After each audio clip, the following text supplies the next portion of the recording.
He's a retired pilot. He started out, he was a Coast Guard pilot, and then he flew for the airlines for several years, and he's, I believe, recently retired. Very much a patriot, very much into, watching the political realm. But he's also, it's funny. He'll say, well, talking about the Bushes and the and the money that was supposedly taken out of the Twin Towers and all of that. And I says, oh yeah, the Black Eagle Fund. He says, what's that? And I says, that's what they called it. That was a CIA dark fund. And he goes, you know about that? I says, yeah, we covered that like a year and a half ago, 2 years ago. There's some things he sees, just he's still I'm teaching him just how much that we have, can you imagine for 3 years, Rooster, this channel has been putting out information on all kinds of things, 7 days a week, 365 days a year, 24 hours a day. Can you imagine the amount of information that has gone across this channel? I think we could probably pack the Library of Congress a couple times. It's mind-boggling. It's absolutely mind-boggling. So yeah. Oh, and speaking of our dear friends, the Bushes, you might want to start digging into any kind of hydrogen fuel technology in the Bush family. All that water's got to be used for something. Oh yeah, and they were going after water. They were buying up. That's the whole one of the big things. The natural gas and the water on that big huge piece of property they bought down in Paraguay? Paraguay, yeah. So there's a lot behind that. There's also uranium down there too. Oh, there's all kinds of stuff. But yeah, what all the talk, I guess everybody's going to. They tried the hydrogen out, and I think everybody's starting to get the taste for it. Cummins Motors is what I found out is kind of like the world's largest electrolyzer manufacturer. Really? Yeah. Interesting. Yeah, I'm trying to figure out when they got their foot in the door in that business. Well, they were the local power company here got involved. I forget who it was, but they had a whole hydrogen power division that they were working up, and then all of a sudden it went quiet, and haven't heard much on it lately. And they don't abandon that stuff. It gets to a point where when it goes quiet, that's when you really need to start digging, because that's when that's when the fun stuff's happening behind the scene. Yeah, they've made a breakthrough and they're not willing to share it. So anyway, sir, well, you've got 3 hours until you can, go get a coffee, a burger, or get a nap or whatever, and we'll take it for the next. I'm going to get a nap in. My sleep, when the call for help went out, I was like, just pulling into the truck stop calls. One of Tetsuyama's monsoons found its way to Kentucky. Over here by Fort Collins. Yeah. Down there, those deluges can really. People just don't know it. You'd be driving. I'm in Florida. You literally you could have the wipers going 1,000 miles an hour, and it's not enough. You just need to pull over because you can't see crap. Well, my personal policy of this, if I'm going in the rain and I'm throwing a wake behind me, that's too much. Yeah. You're not riding on pavement anymore. You're just nope. You're doing. And I'm light right now. I'm not fully loaded, so I don't have the traditional 80,000 pounds of mass to hold me down. Mm-hmm. I'm only about half of that weight right now, so I made the decision to pull off. And when I got to the fuel island, I saw you was looking for a coverage for Chris. So like, well, I'm not doing anything for the next few hours. Well, I appreciate you stepping up because I guess she put out the call and didn't get any luck, and but she wasn't, her internet's down, so she was just trying to use like phone contacts and stuff, and didn't have any luck that way. So she hit me up, and I went in there, and I appreciate it. Thank you for stepping up and helping her out, helping the channel out. Appreciate it. Well, I kind of listen, and I've kind of. I popped in a couple times. I know Nova Gertz. I can't remember what day this week was. Her internet went to acting up, and she dropped Zoom, and it went quiet. And I dove in and picked it up for her real quick till she got reconnected. Mm-hmm. Yeah, during their show. Yeah, well, I look at it this way. It's probably the white hats doing something behind the scenes, and they need that extra bandwidth, so they squeeze ours. Yeah, or you know what I'm calling D-Live, our last stand at the Alamo. Yeah. All right, brother. Well, get some rest, get some get a couple of winks in, and we'll see you on the other side of the show here. All right. Well, please make sure you don't double park the TR3B when I wake back up. We'll try not to block your exit there. All right. Have a good one, man. You too. Good evening, and thank you a lot for helping out tonight. Appreciate it. All right. Good evening, everyone. I hope everybody is having a great evening. Welcome back to another episode of Hyperdrive. We're going to have some fun tonight. Got a really neat document, and got a guest that's we've talked. He and I have talked on the phone a few times, and so he's going to be in here with us, and so looking forward to that. That would be Indigo, and he's here, and Paul's here with us as well. So unfortunately, Paul's computer is upside down. I don't think it's oriented correctly unless he's got bookshelves on his ceiling. But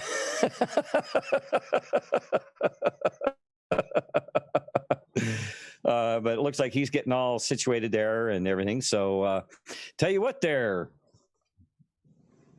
All right, ladies and gentlemen, please, if you would, make your way onto the TR3B, find your seats, stow your gear either in the overhead cabinets or bins, I should say, and or you can put it underneath your seat. Make sure your seats and your tabletops are in their upright stowed positions, and buckle them up, everyone, because we'll be departing the gate here in just a few moments. And as soon as my computer catches up to me here, I must have something eating up memory that's opened up here. All right, there we go. Well, folks, buckle them up. 3, 2, 1.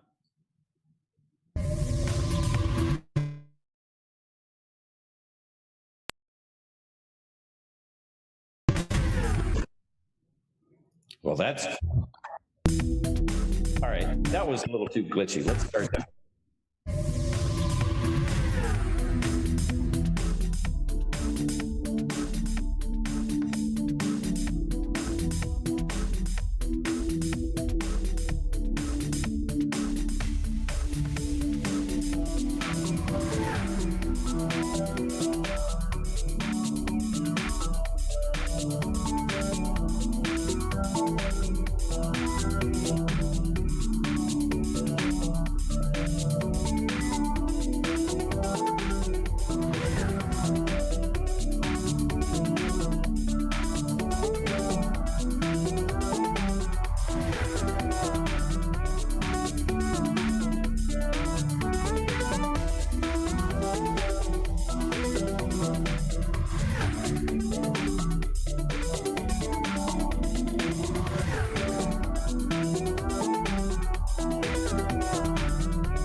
ladies and gentlemen, we have arrived at our destination here, 40,000 light years out, and hope you like the view.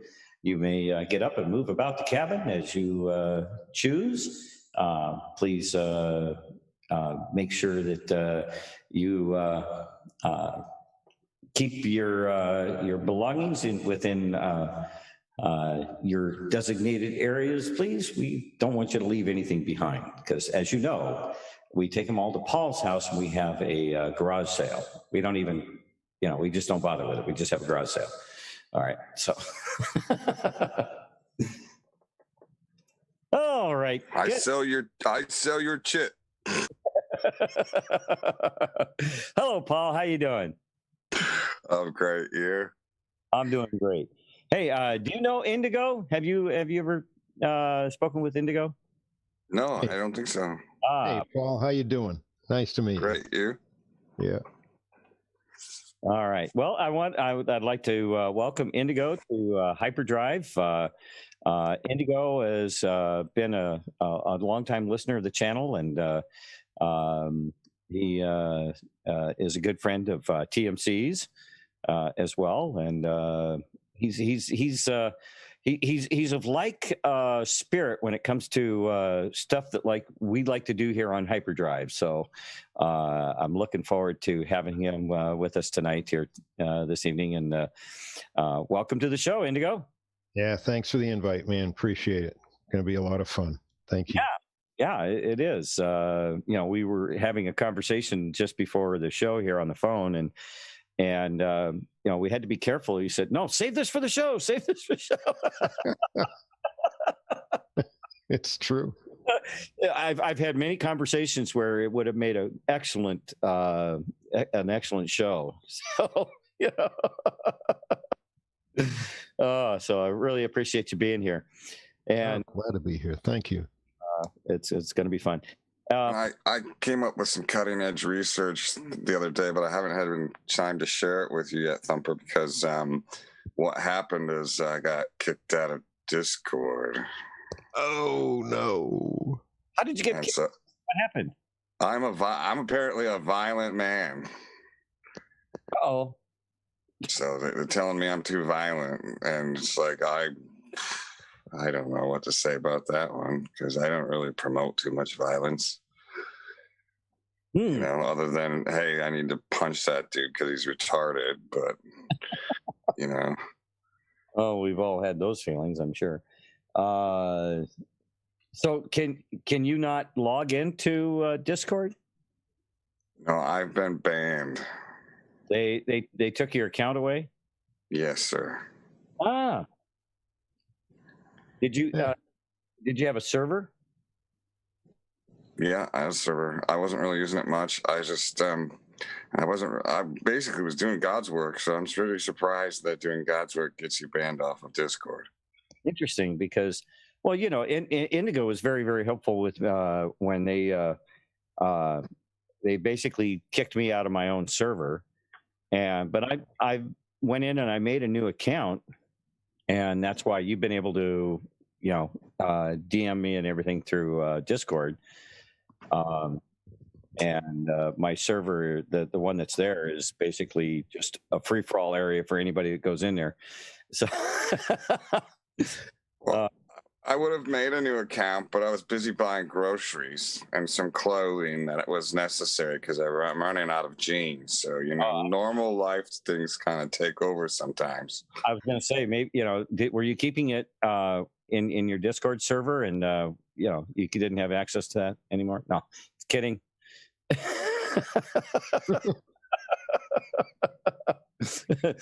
Join the club, Paul. My account got nuked after 2.5 years. I know the feeling. Yeah, it sucks because I had a lot of good information on there too, huh? Yeah, it's easy to pull up and easy to reference and easy to share with Thumper the stuff I'm working on and share with other people. Danusha was one. There's some other people I was sharing stuff with, which was nice. And P.S. I do miss TMC. I miss his third voice on Hyperdrive. I would like to say that to you, TMC, and I hope you have a happy holiday, sir. Well, that's everybody's praying for everything that's going on with TMC there, and he's still digging and diving into this stuff there, and doing an excellent job of researching and digging into all that stuff. So I know that's probably one of the parts of his day that is very therapeutic in many ways. Yeah. But I'm really interested into picking into Indigo's brain because he sounds like a pretty decent dude. So let's just roll this out. Well, we've got a really great document here to go through tonight, and I was able to send it to Indigo, and it's something that probably we could do a couple of shows on, because there's lots of rabbit holes, but it's really cool stuff. But before I do that, we do have an updated What Does It Mean from whatdoesitmean.com. Sorshafal is got another report out there, and it's kind of an interesting one. So I'd like to share that with everyone. So without any further ado, by the way, to all the folks out there in the chats, good evening to you, Deborah W. Sleepwalker. Good to see you, my friend. Light Switch, Mog, how you doing? He Cute's with us tonight. Hey, He Cute. Good to see you. Thank you for hanging around with us tonight. And so D Live Me 07 is there. Jill K, Mighty Patriot, and Light Switch. Roses. It keeps jumping on me. Rose Starbright. Good evening. How you doing? And Tina Anon. Good evening. Who Let the Bulls Out? Short Stack. Good evening to you. And Swans Cross. Good evening. Ricky Tiki Tavi over there in the YouTube live chat. Good to have you with us. Paul Slack. How you doing? Again, good to see you. D Landry 2002. How's it going? And Route 3, Box 6, Texas. Good to have you with us tonight, William R. And Panorific. Hey, buddy, how you doing? Good to have you with us tonight. Appreciate you hanging up late with us tonight. Just hey, Thumper, can I read that note from Discord? Them lying bastards over at Discord real quick. Sure. Did you want to share it, or are you just going to read it? I'll just read it. It's real quick. It says that I violated the terms of the community service guidelines. Said your account sent threats to others, participated in target harassment, incited violence against individuals or communities, and was involved in server dedicated to these behaviors. A, B, C, and D. I did none of the above, so they can go get. Yeah. I'll fill in the rest. We know what you mean. That's basically the same thing they did to everybody else. It's just, if they're just they're being the weenies that they are. Whatever. This too shall pass. All right, from Sorshafal. This came out today, December 23rd. If you're on the West Coast, if you're on the East Coast, like some of you are, then it came out yesterday. It says, "Hello, folks. Contained within the letter sent to you yesterday by Sister Sierra was the Sidney Harris quote, in quote, history repeats itself, but not in such cunning disguise that we never detect the resemblance until the damage is done, close quote. And in reading caused me to remember an interview given this past May by U.S. Attorney General William Barr, who, when asked how history would look back on the Justice Department's decision to drop charges against an ally of the president, saw him replying, quote, history is written by the winners, so it largely depends on who's writing the history, close quote. A remembering that was followed by my reading the two breaking news articles, in quote, Russia and Chinese bombers fly joint patrol over Pacific. And the other one is Russia and China team up in the Indian Ocean. The result of all, which made me wonder how many of you that know that this war you're living through is actually about to enter its 265th year. It's a war of global domination. And 3 times already, Russia has saved America from destruction. And which is true. That's a valid statement. Russia has stepped up for the United States more than a couple times. But you wouldn't know it when they scream Russia, Russia, Russia. As I'm sure many of you know, the definition of history is a chronological record of significant events, such as those affecting a nation, a person, or institution, and includes the whole series of past events connected with someone or something. And not a week goes by without, in ways both small and great, the sisters telling you about history as it relates to current events. While every month I do my best to do the same, I'm going to attempt to do again in this letter. Though for brevity's sake, I'll just connect you for the most part, for the most significant historical events you should know, but were never taught. The first and most important event of which was the diplomatic revolution of 1756, that 264 years ago kicked off this war and caused the total realignment of traditional alliances in Europe, a realignment that ignited the first true global war known as the 7 Years' War, that lasted from 1756 to 1763 and was a struggle for global primacy between Britain and France, the portion of which that was fought in present-day America is known as the French-Indian War, and during which saw Austria ending centuries of conflict by allying with France, along with Saxony, Sweden, and Russia. This Austrian, French, Swedish, Russian alliance took center stage in world history 12 years later in 1775, which was when a group of disaffected colonists in North America decided to go up against the greatest military power on earth and break away from the British Empire. It's known as the American Revolutionary War. That lasted from 1775 to 1783. And though Russia didn't send military forces like France did to aid the American revolutionaries against the British Empire, they played a role in international diplomacy and contributed to the lasting legacy of the American Revolution abroad.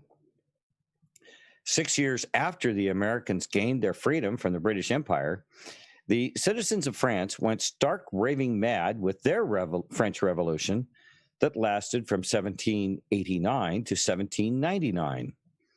And when the French came back to their senses and stopped lopping people's heads off, Napoleon Bonaparte took power, which then led to the Napoleonic Wars that lasted from 1803 to 1815, and was when France decided it was going to try to take over the entire world through a Russian winter, disabused them of this goal. But when the British Empire started stealing American citizens on the high seas to fight this war, the United States got really angry, so the War of 1812 was begun, a war that ended with the signing of the Treaty of Ghent in 1814 and almost restarted a year later, but was averted when the Tsar of Russia negotiated an agreement that saw the British Empire paying $1,204,960 in damages to the United States to reimburse slave owners whose slaves were taken by Britain. During the period between 1814 and the late 1815s, both the British Empire and France focused on issues mainly concerning the European continent and colonist expansion, neither of which meant anything to America. So before anyone noticed, the United States had become a major player on the world stage with its growing industrial and agricultural might, a situation that infuriated the British Empire and France. So when the United States tore itself apart with the American Civil War that was helped by Britain and France, that lasted from 1861 to 1865, they massed large armies in Canada and Mexico so they could invade America and divide it up between them, but were stopped from invading when Russia sent its powerful Navy war fleets to New York City and San Francisco. This ill-fated invasion plan of America by the British Empire and France caused them to take their eyes off of Europe and left them powerless when King William I appointed Otto von Bismarck as the minister-president of Prussia in 1862. And with the bulk of the British and French armies having been deployed to Canada and Mexico, and it taking time to bring them back to Europe, this was when Bismarck struck with his second Schleswig War in 1864, that he followed with the Austro-Persian War. And is it Prussian? I think it's Prussian. I think it's how the correct pronunciation. In 1866, when he capped off with the Franco-Prussian War that lasted from July 1870 to January of 1871, all of which created the nation you now know as Germany. With the British Empire and France already enraged while watching the Americans grow in global power and not being able to do anything to stop it, it was nothing compared to their fury against having then to compete on the global stage against a united Germany and its growing industrial and agricultural might, which resulted in the Second Global War, known as World War I, that lasted from 1914 to 1918.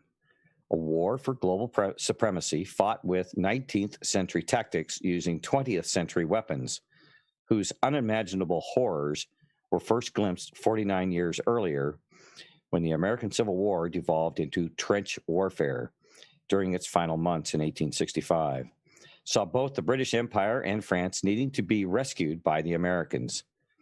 By its end, saw the total destruction of the Russian, Austria, Hungarian, and Ottoman empires, as well as its bringing into near collapse the British, French, and German empires, which effectively left the United States as the most powerful nation in the world. So, of course, they went home from Europe, ignored the rest of the world, disarmed, and threw themselves in a wild, decade-long party known as the Roaring Twenties. Meanwhile, back in Europe, the war didn't really end. It just took a break so everyone could lick their wounds and rebuild their strength, the most efficient of whom was Germany, which is why Wall Street and London bankers flooded it with cash to rebuild and rearm. And to keep this gravy train running, these Wall Street bankers even plotted to overthrow President Franklin Roosevelt in a coup that was needed because President Roosevelt knew the truth that the moneyed elites in America were financing a Germany being run by actual genocidal murderers known as Nazis. Saw America's most powerful corporation, IBM, making a strategic deal with the Nazis. Saw Hollywood elites making strategic deals with the Nazis, none of which the American people ever knew about because their mainstream media kept everything hidden and censored and never told them the truth about Nazi Germany, such as the New York Times, that from the start of the war in Europe to its end nearly 6 years later, the story of the Holocaust made the Times front page only 26 times out of 24,000 front page stories. And most of those stories referred to the victims as refugees or persecuted minorities. And in only 6 of those stories were Jews identified on page 1 as the primary victims. Today, this third global war is known as World War II, that lasted from 1939 to 1945, a war even the communist leaders of the Soviet Russia saw coming years before it started, but whose warnings were ignored by everyone, especially by the United States, which is why the month before it started, Soviet Russia signed the Molotov-Ribbentrop Pact with Nazi Germany in 1939. Not because they wanted to, but because they had watched in astonishment during the months beforehand as Britain and France actually allowed Nazi Germany to take over Czechoslovakia and sentence its citizens to a fate worse than death, a fate Soviet Russia knew was destined for them too, and this pact allowed them to build up their strength, a strength needed on 22 June of 1941, when the full and terrible might of Nazi Germany slammed into Soviet Russia to ignite the Great Patriotic War, a war American history books call the Eastern Front of World War II. Though, in truth, this Russian war against Nazi Germany is what saved the United States. As for every single American soldier killed fighting the Nazi Germans, 80 Soviet Russian soldiers died doing the same. By the time the war ended, it saw the American death toll being a little over 400,000, while the Soviet Russia death toll is estimated to be upwards of 31 million. And in 2015, saw the Washington Post being one of the only newspapers in America to ever acknowledge this truth with their article, "Don't Forget How the Soviet Union Saved the World from Hitler." And Russia and the American Revolution. Many Russians came to America during the revolution that were sympathetic to the American cause. The revolution caused a great strain of relations between Russia and England. Catherine refused to send 20,000 Russian troops to Canada as requested by King George of England. Additionally, she signed the Treaty of Armed Neutrality, refusing to take England's side in the war. And, there's an article or some kind of a, and you might want to call this an early form of the meme. Or you see somebody that looks obviously Russian, and then Uncle Sam here shaking hands. At the point of maximum war danger between Great Britain and the United States, the London satirical publication Punch published a vicious caricature of U.S. President Abraham Lincoln and Russian Tsar Alexander II, demonizing the two friends as bloody oppressors. And here it shows the World War II military deaths. And, it looks, Soviet Union had 65%, China had 23%, and the rest of these all picked up the rest of it in their smaller portions. For those of you who have read this brief summation of the main events of this war for global supremacy, now about to enter its 265th year, congratulations, you are now smarter than every so-called leader who presumes to rule over you. And after reading, I'm sure you can now connect the dots between the West handing over Hong Kong and its citizens to the communist Chinese without firing a shot, and why now afterwards Russia is teaming up with China for bomber flights and naval drills. After all, isn't this the exact same thing that happened when the West handed Czechoslovakia over to Nazi Germany? And seriously, are you really surprised that the same exact American bankers, Hollywood, and media elites that sided with Nazi Germany and tried to overthrow President Roosevelt are now trying to overthrow President Trump while they side with communist China? Can you also understand why these same elites hate Russia so much? Because it's been the only nation in the world for the past over 2 centuries that keeps protecting America. Did you know that the American founding fathers knew these things too? That's why they chose the time they did to break away from the British Empire, because of them knowing that Russia would side with them. Which brings me back to the Sidney Harris quote. I began this letter with, "History repeats itself, but in not such cunning disguise that we never detect the resemblance until the damage is done." That's important for you to know, because this is what the sisters do for you. They look through the cunning disguise to detect the resemblance of history with current events in order to give you a heads up of what's going to happen. And so doing this for you, the sisters desperately need your help today. So during this Christmas time of charity, they're asking for a donation here. So they say thank you for listening and aiding us in our hour of desperate need by going below and giving what you can. So if you want to, contribute to their site there, you can. But what an interesting piece of history. And P.S. There's Russians in every bush. It's Russia, Russia, Russia. Why have they? There's always been a concerted effort to make Russia the villains in all of this, right? How many Russians have you met that you don't like? I've had several clients that were from Russia, and I've never had a problem with them. Most of them are really friendly people and really nice and really gentle souled. So I don't know what the hell they're talking about Russians in the bushes for. Well, they've been set up, and what we're finding out is a lot of this stuff is coming out of the Ukraine. not out of Russia. It's out of the Ukraine. Which is not Russia. Correct. And P.S. They're Christians and they're white. Mm-hmm. Sorry, I had to, but that's just what the deal is.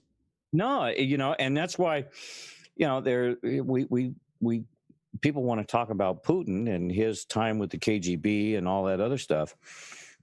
You know, I don't think that. I think Putin has the same desires for his country, Russia, as Trump does for the United States. He's going to look out for Russia's best interests, and you know, he purports to be Christian, and you know, that's between him and his God, as you know, any one of us. Your relationship with the Lord is a personal one. And, you know, the Lord will judge whether or not he approves of what you had a relationship with him, right? It's not my call. So, Indigo, do you have any comments on that article there? Yeah, a couple things. One, the numbers of fatalities on the U.S. side versus the Russian absolutely blew me away. I had no idea that there was that many more. It's 80-1, something like that. Yeah. And secondly, I really do think that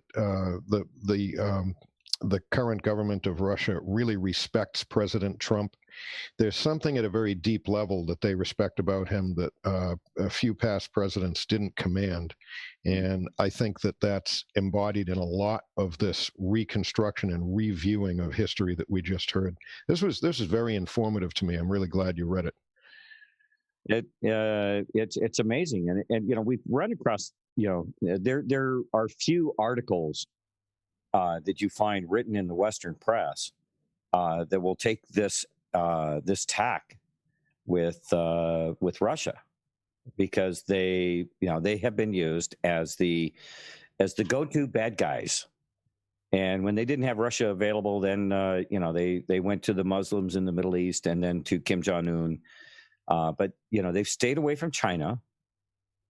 And then when the Soviet Union broke up, they stayed away from the Ukraine. You know, and we've seen the effect of you know, the Ukrainian dealings and all of this stuff. You know, well, basically, and my understanding is that the Ukraine was actually the more or less the headquarters for the KGB. Now, I also the breadbasket of Russia, and also the energy source, because they had the nuclear power there. Mm-hmm. And was the connection. Ukraine was always the country that got rolled over in the wars because it was between Russia and Europe. And so it's always been one of those transitional countries that has had a lot of upheaval, along with a couple other ones that are along the eastern border of Europe. Mm-hmm. And I too agree with Indigo that I think it was a really interesting bit of information on the death tolls, and how Russia took a brunt along with China in those wars. And on top of that, I'd like to say I thought it was a really thought-provocative article in more than one way, that they took an interesting tact with some support of Russia, which is kind of a faux pas these days. So they might be trying to take a little flack for being Boris, the Russian spies there hidden in the bushes. So that took a bold step for the article writer to put their neck out like that for everybody. And I say, salute you. Yeah, well done. Would we maybe dare to extrapolate a little bit further forward and just take a look at what possible covert or clandestine influences or forces that there might be still within this country that are somewhat an embodiment of that history repeating itself that the sisters were talking about, and that is one of the adversaries of this president and of we the people, and thereby is also no major friend of Russia right now. Would we go that far? Oh yes, and I would actually add to that this actually strengthens the ties between Russia and America when they have an adversary who's trying to play both sides of the coin and pulling the rug out from both sides, which actually makes the bond between Russia and America stronger in the end. Yep. Yeah. You know, when you start going down that road, it like I said, you know, and you said you've met Russians, Paul. Indigo, you probably met your share of Russians, and Yes. you know, I'm always amazed. You know, I used to, you know, at my office, I always kept a little stack of pocket constitutions on my desk, and more than once, I had a potential client, Russian, come into my office, sit down there, and they would one of the first things they would do is grab one of those pocket constitutions and start opening up and going, "Your government, what are they doing? It is right here in the Constitution." They would go right to the page in the paragraph and go, you know, they knew our Constitution better than most Americans did, and they respected it, and they expect us to abide by it. And they were very, very quick to stand up and say, "What is going on in this country? They're not following the Constitution." And I'd say, "Yeah, why do you think?" That's why I have these sitting on my desk. I'm trying to educate people. I was always amazed at how much they knew about our Constitution. How much do we know about the Russian framing documents, or their whatever, you know, whatever they call it, their version of a constitution, you know? But they knew ours. Not much. My experience of the dozen or so Russians that I've met, not to stereotype, but every one of them has been pretty straight up and serious and straight up. You know where they're coming from, and they pay attention. Absolutely, yeah, they do, and industrious too. They're not lazy. They're not lazy at all. And you know, and unfortunately, you know, that sets some Americans off, you know, because they see these people who come in and they're hard workers, and they don't mind putting in the extra hours, and they'll get dirty, and they'll do what they need to do. They'll have 2 jobs, 3 jobs if that's necessary. And you know, and that you know, when you see something in somebody else that makes that either is a you know, you admire them for it, but you know you can't admire that same trait in yourself. It calls you to a higher calling, right? It can be an inspiration. It can be a little embarrassing too, but at least it, you know, gets your feet hitting the ground and starting to move. Exactly. You know, so you know, and so pay attention, you know, and that's why we can't sit on our laurels. We've got to keep moving forward. And you know, yes, we have built the greatest country on the planet, but it won't be that way unless we get you know, get our shit in one sock. So hey, Thumper, people want that article posted again, please. Yes, I was just in the process of getting a copy and paste operation going here. Okay, there it goes. There you go, folks. Yeah, I hope you enjoyed that. That was you know, those articles from the Sorcerer Fall gang always seem to, you know, shine a light from another angle on things, and so they're always pretty enlightening. So and again, you know, on some of them I have to remind everybody, you know, some discernment, just like everything else that we present out here. Use your own discernment, and you know, that's just you should do that with everything, though. That's just don't let somebody put a ring through your nose and take you for a walk. Okay. Even me. Cause really, I that's why I like to walk my dogs off leash. For one, I'd rather be doing something else with my arms and dragging somebody along by, or something, or a dog or whatever along by the leash, or having them drag me by the leash, which is more the case with my dogs. Anyway, so you just gave me new meaning to those people putting nose rings on. Oh no. Oh please, yeah, the big nose rings. I'm sorry, no, not my thing. Thumper, it's a good point you make. If we don't add data to our knowledge base, and if we don't put information in there, then we won't really have anything to work that process of discernment. So we got to put a lot of information in there, and it's worth the work of doing a little bit more reading and listening and researching and talking with people, because that gives us enough in our own minds to be able to form a better, richer picture of what we see the whole truth to be, or what aspect of it that we're concerned with. So yeah, it's good. This kudos for that, Indigo. You hit the nail on the head with that one, for sure. We don't want to be walking around with empty computers. We want stuff in there so that we can do some processing on it, and that's what we do. If we don't evolve, we die. Well, here's the thing, and I bring this point up all the time, especially with a lot of the stuff that we deal with here on Hyperdrive. We get into a lot of things that there's a lot of circumstantial evidence. And we see this little piece and this little piece. And then you hear something else, it causes you to, kind of scratch your head a little bit,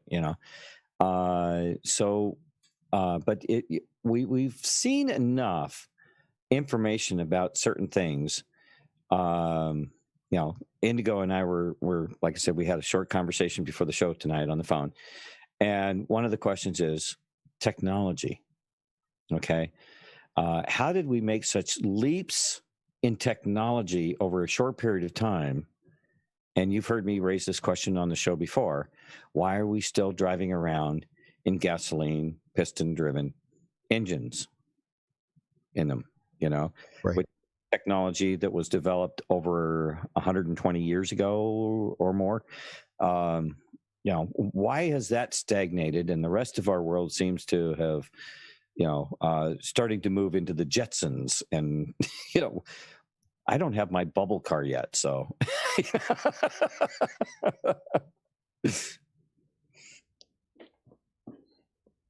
Well, there's a whole lot that we've been. I'm sorry, Paul. No, go for it. I can hold off. We've been fed explanations, and we've been fed what really feel to me like little pieces of a story, and they don't all hang together in a coherent manner. You can survey anything from ancient relics that we can't figure out how in the world they were built, to technological advances between the 1950s, early 1950s to the present, which are literally mind-boggling how far we've come technologically in such a short time. And if nothing else, you'd have to say, well, there had to at least be some sort of an inspiration from the outside, some sort of an inspiration. I don't know what, but like you've got a culture that goes from one form of agriculture to another one over a period of 800 years. Then in 70 years, snap your fingers, bam, we are now, we're looking at quantum computing now. Holy moly. Yeah, I can't think of the name. It's the Antikythera mechanism. It's that they brought it up out of the ocean, and came out of a shipwreck, and it's very old, very encrusted with being under the ocean for a long period of time, but the technology that that was required just to make it, and then they still are not quite sure what exactly its purpose was, And I'm scrolling through some of our old shows because I think I did catalog that the last time we talked about it on the show here. But it's very, very old. And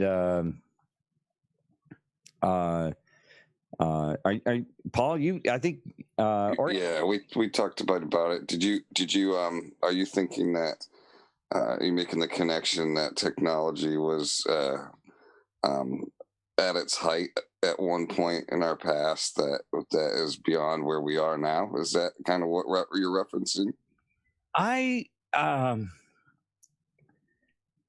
In a medieval kind of way almost, but then you have to think about, what kind of technology would they have had to even just construct the little gears and the mechanisms, and then to construct it in such a way that it actually served. Because my understanding of the device was that it was able to. It was kind of like a clock, but it was more of a celestial clock. Yeah. No, the movements. Time travel device, most likely. So yeah, here we go. We've got cornerstones on the pyramids that are large, so large. People, you got to grant this. I mean, I've built most of my life.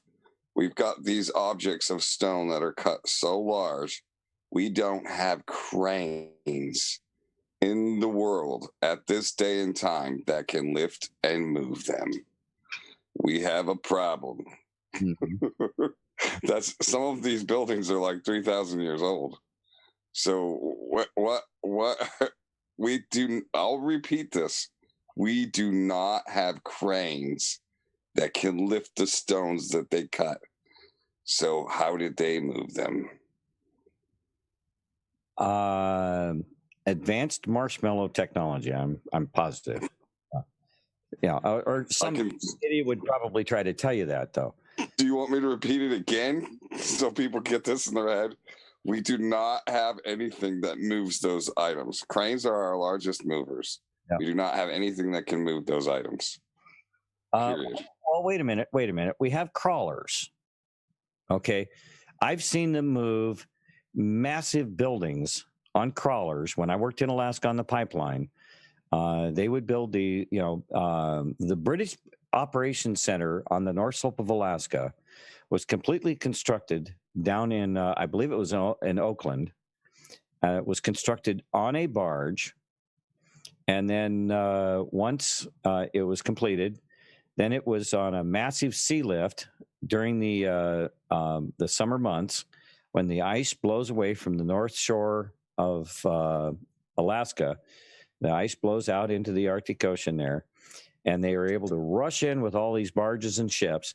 And in a matter of a few days, they unload all of these buildings that have been they've been building down in Oakland, California, and other West Coast ports, I believe, where some of this stuff came from. And they drive under them with these crawlers, and we're talking a huge building. Okay, so we're imagining the Sinai Desert. I'm building up a layer of ice large enough to push these stones onto so they slide with great mammoths, woolly mammoths, pulling these big giant blocks of stone onto ice. Wait a minute. And then I'm gonna put something with a roller underneath it to push off the ice, because the thing with the roller is lower than the ice. And we're talking about in the Sinai Desert.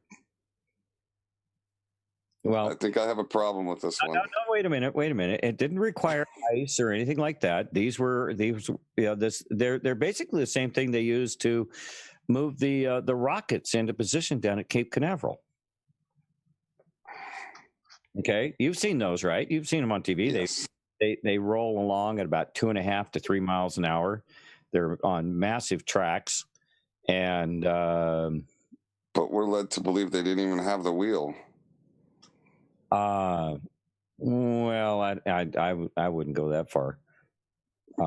Anyway, I've got up on screen here it's called the Antikytherian mechanism, and it's at the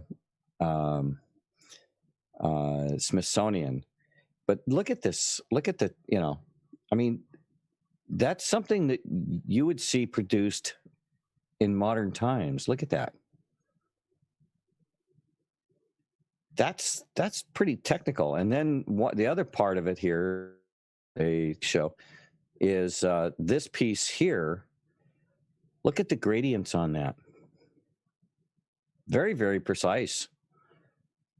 And we're supposed to be so far advanced from whoever built this a long time ago. I'm trying to think here. And that's encapsulated into stone, correct? It's crust from being under the ocean. And they say it's 2,000 years under the sea. 3 misshapen pieces of bronze at the National Archaeological Museum in Athens are all shades of green from emerald to forest. They look like rocks with patches of mold. Get closer, though, and the site is stunning. Crammed inside, obscured by corrosion, are traces of technology that appear utterly modern. Gears with neat triangular teeth, just like the inside of a clock, and a ring divided into degrees, like the protractor you used in school. But scroll up again. Look at that piece, the little piece that you were just zooming in on. That goes into solid rock. I don't know that that's solid rock. I think it's just encrusted. After 2,000 years, I mean, it's gonna, the oceans. A lot of mineral deposits from the ocean got on it. I get that, but that looks like rock to me, and the whole thing looks like it's been time traveled into rock. That's an accident. That's what it looks like. I've seen stuff that's encrusted. That does not look encrusted. It looks like solid rock. I had not considered that theory before. So, interesting theory. So anyway, I'm kind of just trying to set the stage for this article that we're going to go through tonight.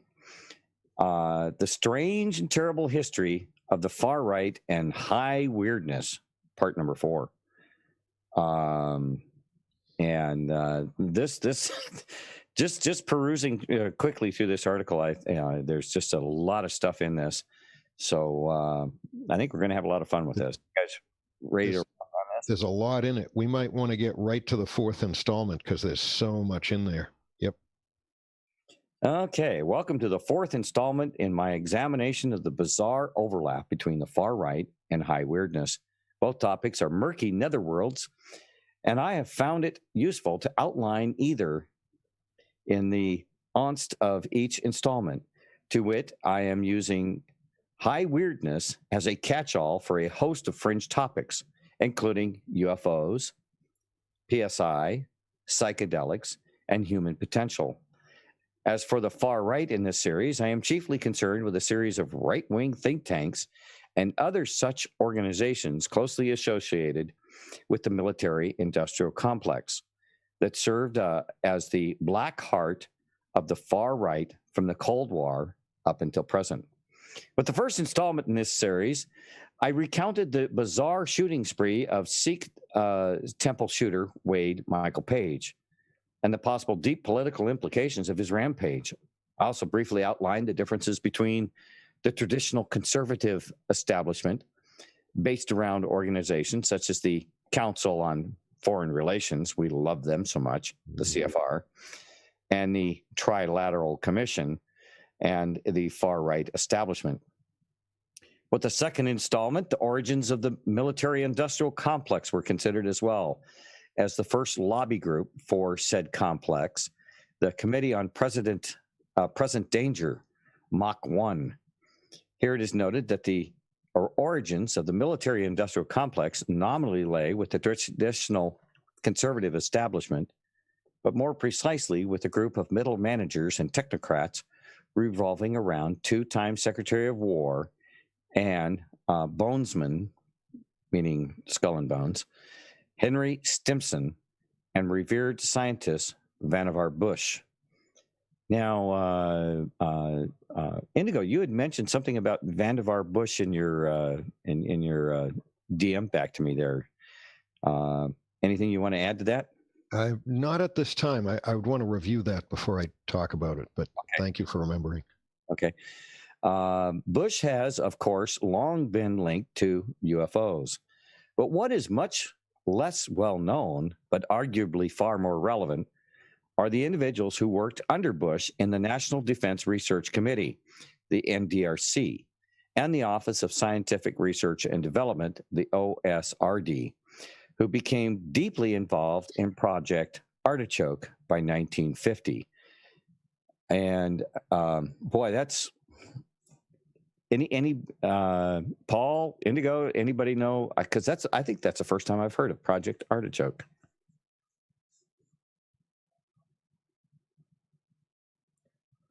I guess likewise for you? Me as well. Yep. I'll tell you this, though. I'm looking it up right now. Let's take a look. Just real quick.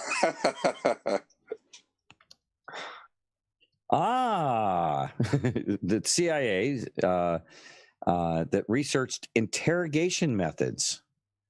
Oh, yeah. Also Project Bluebird. That's another one listed. Uh-huh.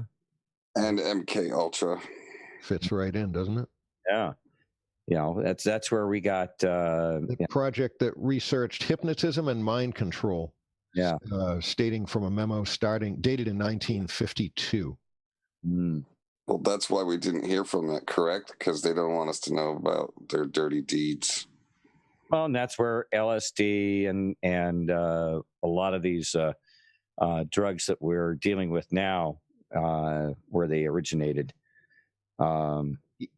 Even some earlier than that, when we read further on in this article, going all the way back to 1900 something, Merck, the founder of one of the pharmaceutical companies, they were researching some of these drugs too. We'll get to it in a while if we go through the article. One of the interesting things I see there was, like you mentioned, LSD. One of the listeners mentioned that they were microdosing LSD, which I'm not like promoting drugs, but the interesting thing is when you get down to a chemical level, LSD mimics some of the vitamin B lines.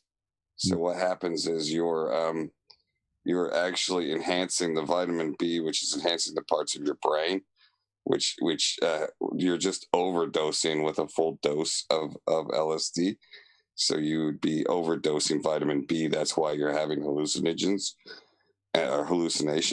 So there's some interesting aspects of why the CIA would be dabbling in something that mimics a natural part of your brain fluid, which is B12 and B6, which is in the CSF of your brain.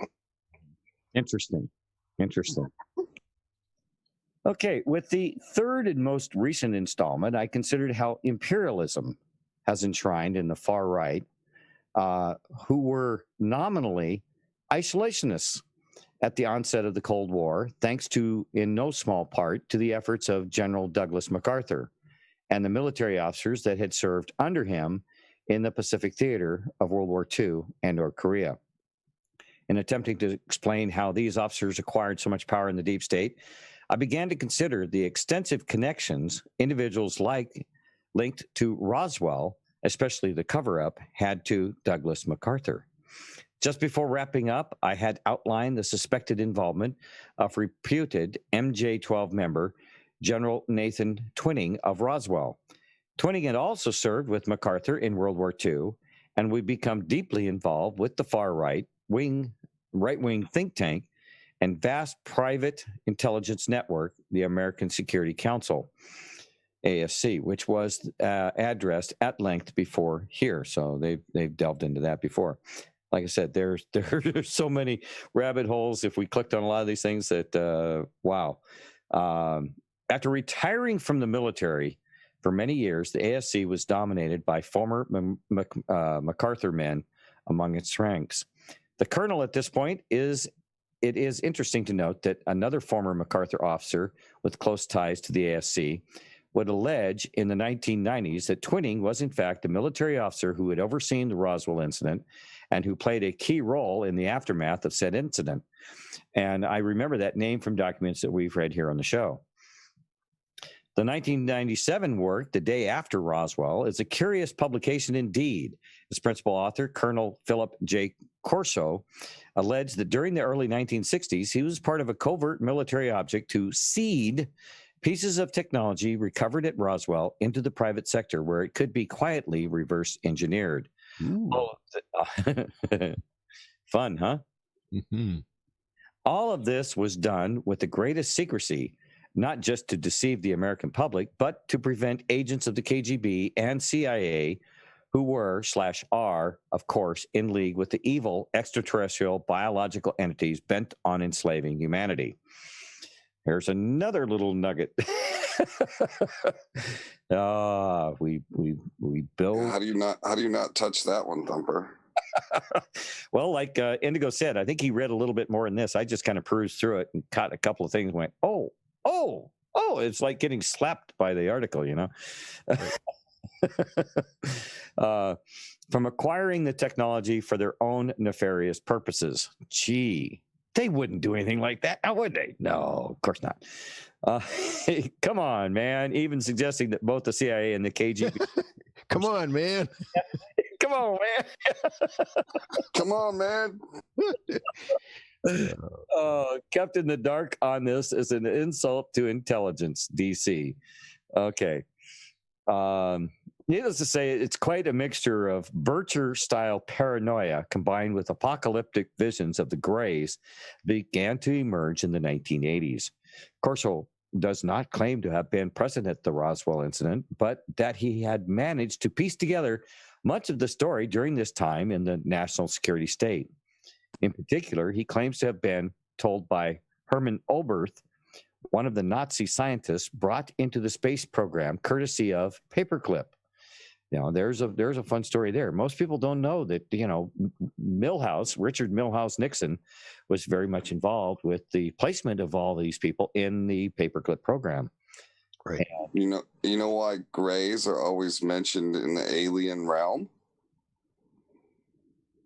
No, I don't. Why?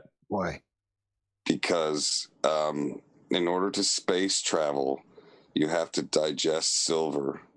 The silver, it becomes your protector inside your body. It prevents you from getting sick from not only radiation sickness, but all the other sicknesses that are out in space. So what happens is you ever see the guy who turned himself blue silver? He was on David Letterman. Oh, yeah. He took so much silver he couldn't get sick anymore. He was immune to everything. Well, so the gray aliens would actually that's not their original color. They would actually digest high volumes of silver or eat food that was high and rich in silver, which we don't really have on this planet. Then they would become gray, and they would actually prevent themselves from being sick in space travel. Fascinating. Well, you know, it's kind of interesting. You know, I never made that connection before, Paul, but that's very interesting because there is a fellow that works at a little store that specializes in batteries and light bulbs and things like that. That we have here in this part of the country. It's a local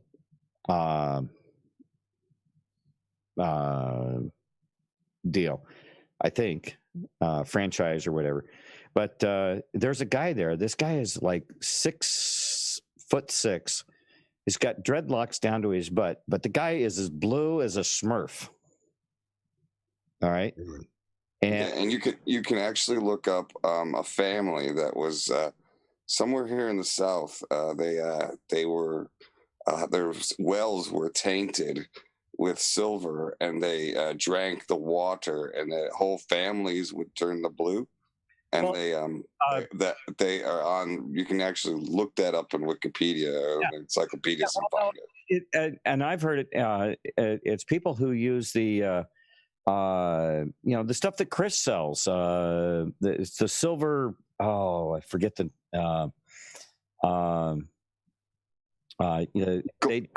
Colloidal silver. Colloidal silver. Yeah, people that consume a large amount of colloidal silver. There are some people that have consumed so much of it that they actually turn blue. Now, what I want to relate that back to is, these ancient drawings, paintings, and things like that, where they show the blue aliens or the blue people. A lot of Indian, not American Indian, but Indian art. They have some of their gods are blue, are blue skinned. And I want to remind people that when you go to surgery, all the utensils are covered with silver. All the counters are made from silver coatings, and so otherwise your surgeries that you get in the hospitals would not be possible, because you would be all sick from many different things. So that's what they do in surgeries. So you've got some proof to back up what I'm saying, that the silver is essential along with gold, because they line everything with gold to keep you from being radiated from, we have an atmosphere here. When you're not in a large atmosphere, you need the gold to counteract the radioactivity. Well, the gold the silver keeps you healthy. The gold is like the lead. It blocks the radiation. That's it's shielding. I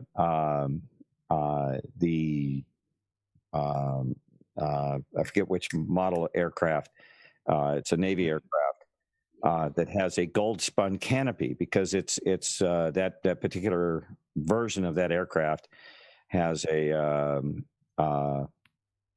they used to say the EA-6B. Okay, the EA-6B could basically go off the west coast of the United States and do an EMP blast that would basically shut down most of the west coast. And in order to protect the avionics on board the aircraft and the pilot, the canopy of that aircraft is actually made with spun gold. Yeah, and so is all the parts inside the space shuttles. All those were the computer chips were all gold. I know this because I have a family source that was an installer, and so yes, gold and silver are essential into space travel. And now you know why a few years back you saw these gold buying places up. They want your gold, they want your silver to control humanity's destiny into the stars. Mm-hmm. So that if you have that stuff, your family will be set, because you will be able to contribute to humanity's space travel. And if you don't, you're going to be on the outs, because the future of humanity is not always going to be on this planet. Okay.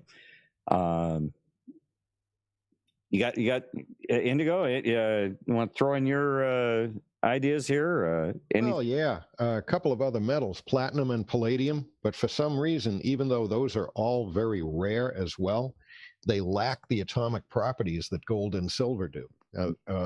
Gold is not reactive. It's not toxic to the human body.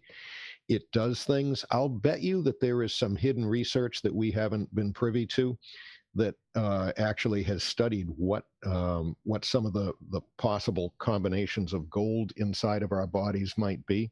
But we do know, from years gone by, gold fillings in your teeth, they're very inert. They don't hurt you. You can go your whole life with one of those and it won't cause you any problems at all.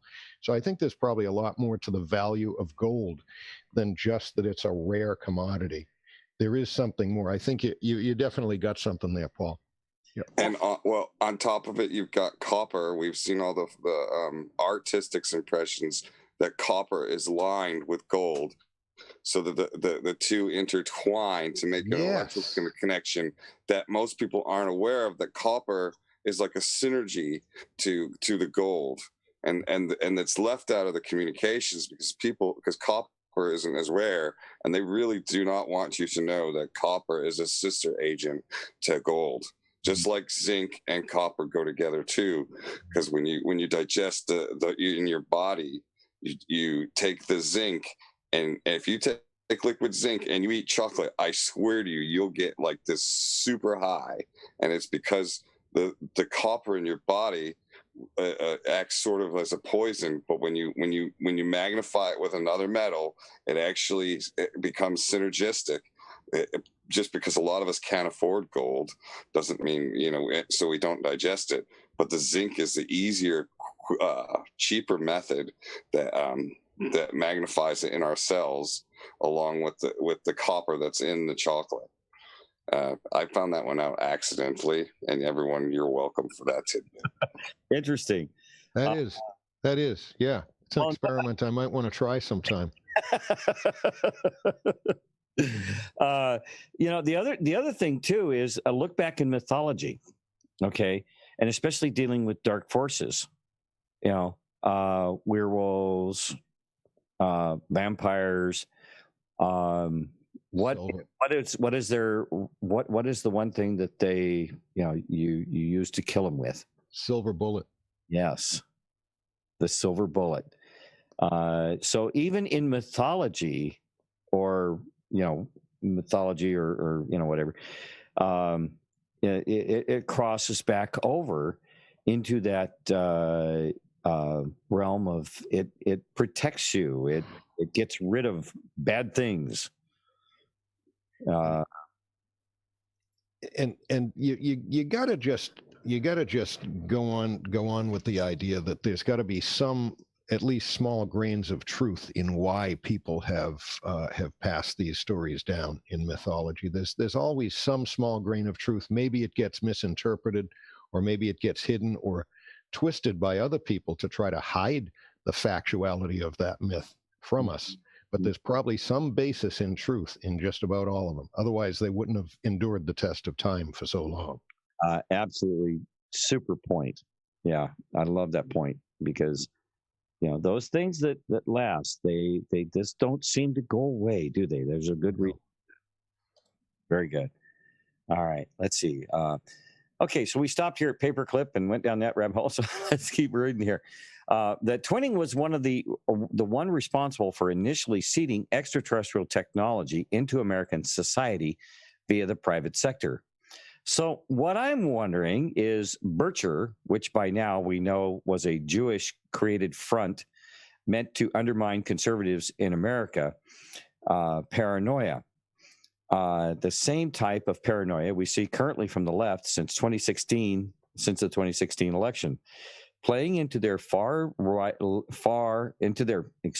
into their left-right divide and conquer, is not smart from a real researcher's perspective.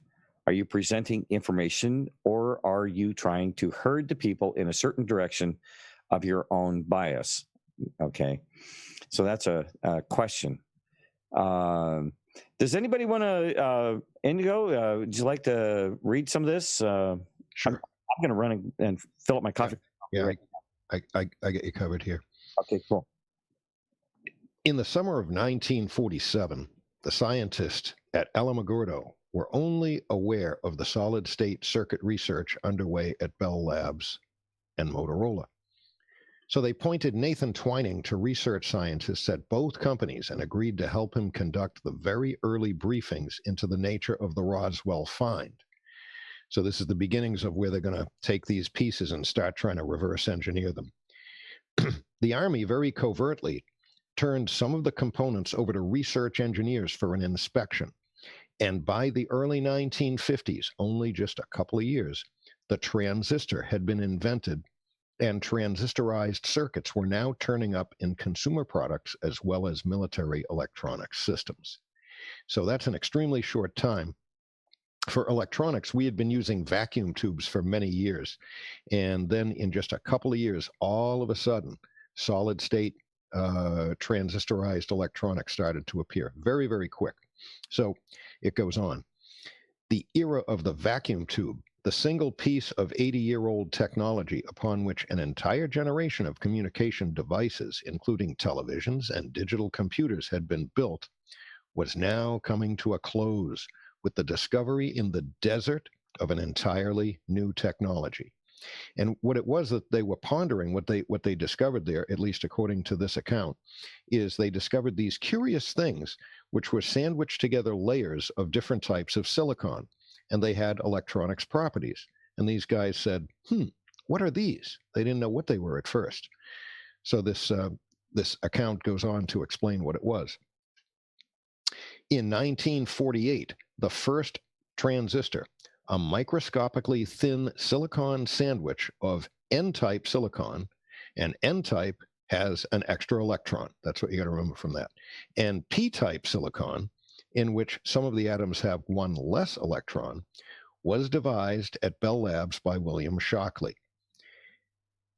And as if by magic, the dead end that had stopped the development of the dinosaur-like ENIAC generation of computers melted away, and an entirely new generation of miniaturized circuitry began.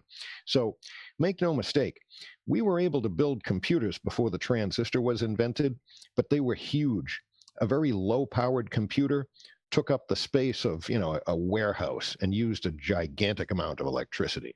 So this was a huge roadblock to making computers any bigger or better or more powerful, because what are you going to do, take over a city block to build one?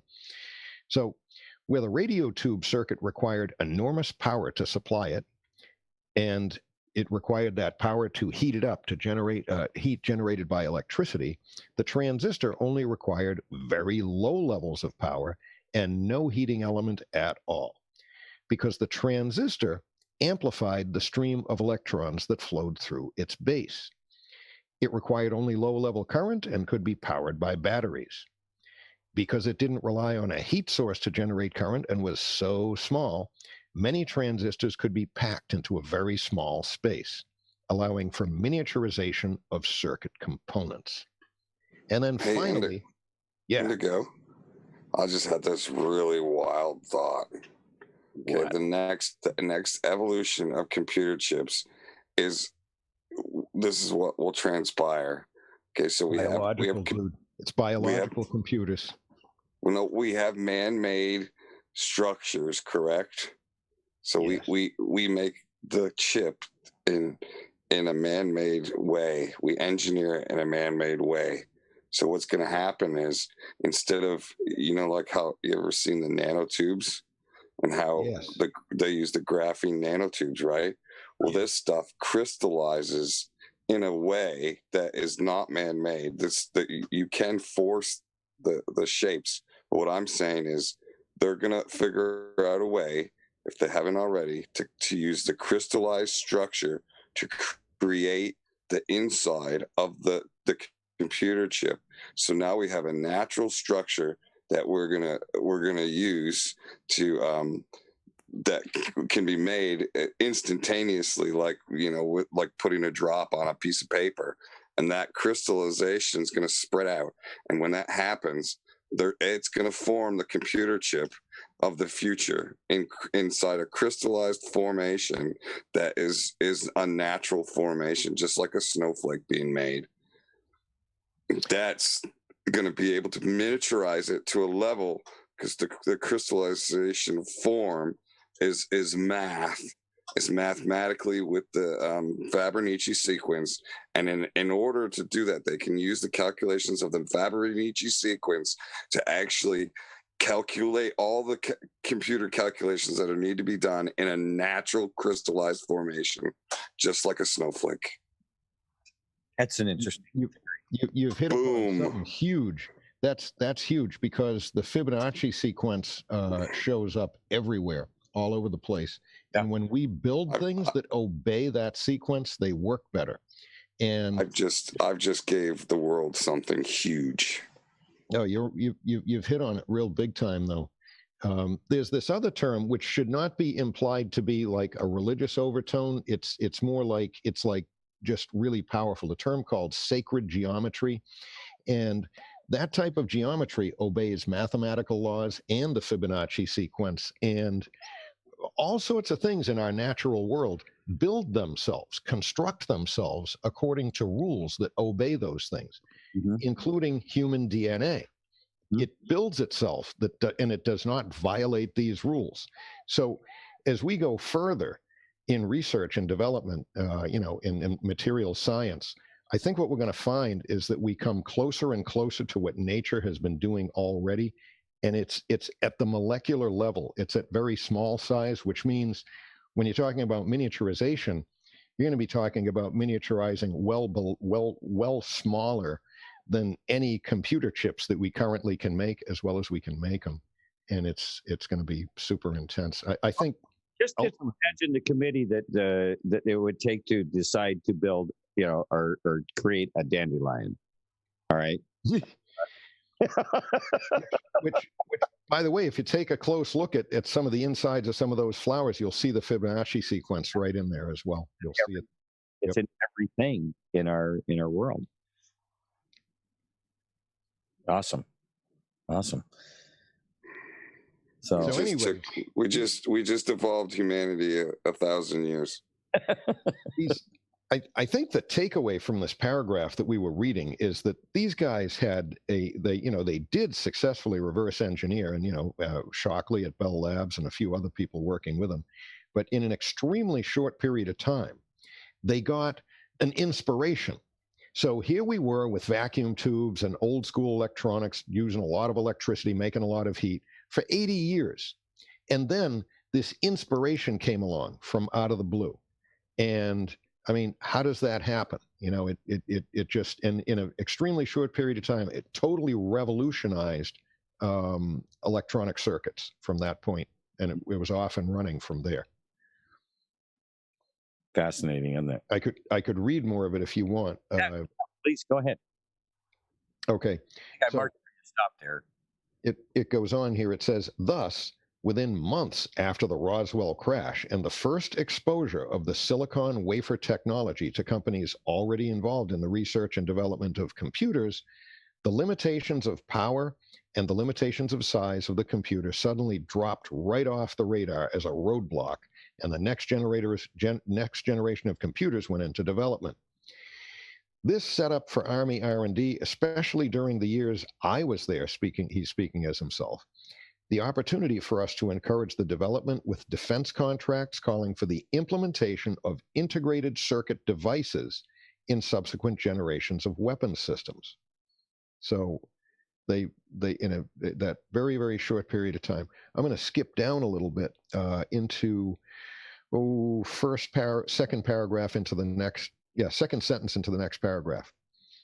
Bigger than the idea of a calculating machine or an analytical engine or any combination of components that made up the first computers of the 1930s and 40s, the invention of the transistor and its natural evolution to the silicon chip, which is now in all of our smart devices, all of our computers, and everything that's remotely electronic in our homes, was beyond what anyone could call a quantum leap in technology. The entire development arc of the radio tube, from Edison's first experiments with filaments for his incandescent light bulb to the vacuum tubes that formed the switching mechanisms of that old, archaic, gigantic computer that they called ENIAC, lasted for 50 years. So the development of the silicon transistor seemed to come upon us in a matter of months. And had I not seen, this is him speaking, had I not seen the silicon wafers from the Roswell crash with my own eyes, held them in my own hands, and talked about them with Hermann Oberth, Werner von Braun, and Hans Kohler, and heard the reports from these now dead scientists of the meetings between Nathan Twining, Vannevar Bush, and the Bell Labs researchers, he would have thought the invention of the transistor was a miracle. But now he knows how it came about. Fascinating. Yeah. Paul, you want to pick up some read there? Sure. Are we there a lot to take in here? That's it. As to the credibility of Corso's claims concerning the transistor originated from foreign technology, this shall be considered in a moment. For now, let's focus on several of the details surrounding Corso's story. Let us start with the German scientists of whom Corso's names flee. The framed Oberth, the von Braun, and the highly enigmatic Hans Kohler. In Corso's account, it was these scientists, among other Germans, who were the first consulted regarding the Roswell debris. Oberth and von Braun are, of course, both paperclip scientists, with von Braun famously serving as director of NASA's Marshall Space Flight Center. During the height of the space race, Oberth, another famed rocket scientist, is alleged to have proclaimed the following concerning Nazis' scientific advances. We cannot take all the credit for the record advancements in certain scientific fields alone. We have been helped. In quotes. Hans Kohler is an interesting name for Corso to toss about, along with such well-known scientists as Oberth and von Braun. Not much is known about Kohler. In some accounts, his last name is spelled C-O-L-E-R, though many sketchy online sources claim that he was also a paperclip scientist. Corso's mention of Motorola as being one of the two corporations, along with AT&T, which owned Bell Labs for decades. Do you notice the Motorola logo? Mm-hmm. That is the Star Trek logo twice. Mm-hmm. Is that right? Mm-hmm. Whoa. I just noticed that. To be approached by shadowy officials about reverse engineering, Roswell's wreckage is most interesting. This is not only the instance in which Motorola has been linked to such endeavors. See, if I can here, you start to see these old companies. Motorola has been a major player in radio communications, business radios, and things like that. But they so many of these old companies that I remember as a little kid, you don't hear about them anymore, but they're still in existence. How is it they are still in existence? Because you don't buy anything from the store anymore that says Motorola on it, do you? I mean, they would have just been, they would have gone into sort of like a hiding mode. So they've owned other companies after Motorola. And as these companies evolved, and if they were involved with this technology that was being seeded to them for reverse engineering, and then when they got to a certain point with this stuff, you start to be able to kind of piece together this military industrial complex, and what when we start talking about the secret space program, the ICC, which I'm trying to remember, the International Corporation, or it's made up of these companies that are building and actually have created this advanced space presence out there that some say is capable of transportation from here to the moon in a matter of, you can go to the moon for lunch. Let's put it that way. It takes me 15 minutes to get from my office over to the McDonald's and back, whereas I could go to the moon and have lunch at the plaza where the TR-3B landed, and be back to my office on planet Earth, in an hour's time. I do want to point out that this logo is more interesting as I look at it, because we also have the Star Trek logo, but that was actually the thing that was on their chest. So they would tap that and communicate through it. Yes. And Motorola was known for communications. Very known for high-end communications, better than everybody else's. And if you take that same thing, back to the logo, you see that's actually mirrored. The letter M is mirrored as a rocket ship. that you could actually fold that bit down to the bottom, and you'd have a you know how the cone on a plane is the point on the end and the front cone that we discussed in 9/11. Remember that cone that didn't break?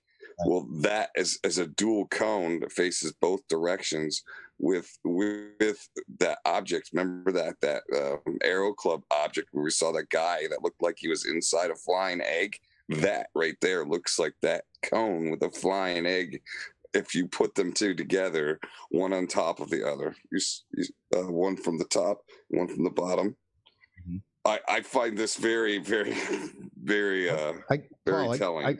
I got another one for you. What if you take and draw a line right down the middle between the 2 points, right? And then let's say that was on a piece of paper, and you cut the piece of paper, and then you take the top left and roll it down, and take the top and roll the top left down to the left, and roll the top right down to the right. Would that almost start to look like a flying triangle spacecraft? See what I'm saying? Yeah, they do. They do. Yes, they actually look like the stealth planes, don't they? I almost want to get a piece of paper and a pair of scissors here and actually do that just to see it. I got scissors. It's the symbolism, guys. Remember symbolism in all of it. They embed the symbolism, and I'm not saying Motorola is bad or satanic or anything else. Some of these corporations that are involved in this, they've gone down this road, and they find themselves out there with this incredible technology, and that's part of what I think is going to happen here. And what we keep hearing is that there are people out there that want to bring this technology to the world, because the improvement in our daily lives would be so incredible. It's not about power. I mean, they're really not making any money off of this, other than the fact that they've got this technology that some people have decided they don't want us to have because we're just schlubs. But there's other people that would love to see this technology given to the world, and we move on as a civilization. And I think that we're at that point now where we are taking that evil component, that self-serving component, and we're going to wrap those little buggers up and throw them into the pit of hell where they belong, and where this kind of stuff we're going to advance, and we're going to advance not only technologically but spiritually as well. Because, like we were saying earlier, if this technology is based on the true math, the sacred geometry, and it's done in the fashion that the Creator created the universe, then we are emulating the Creator, not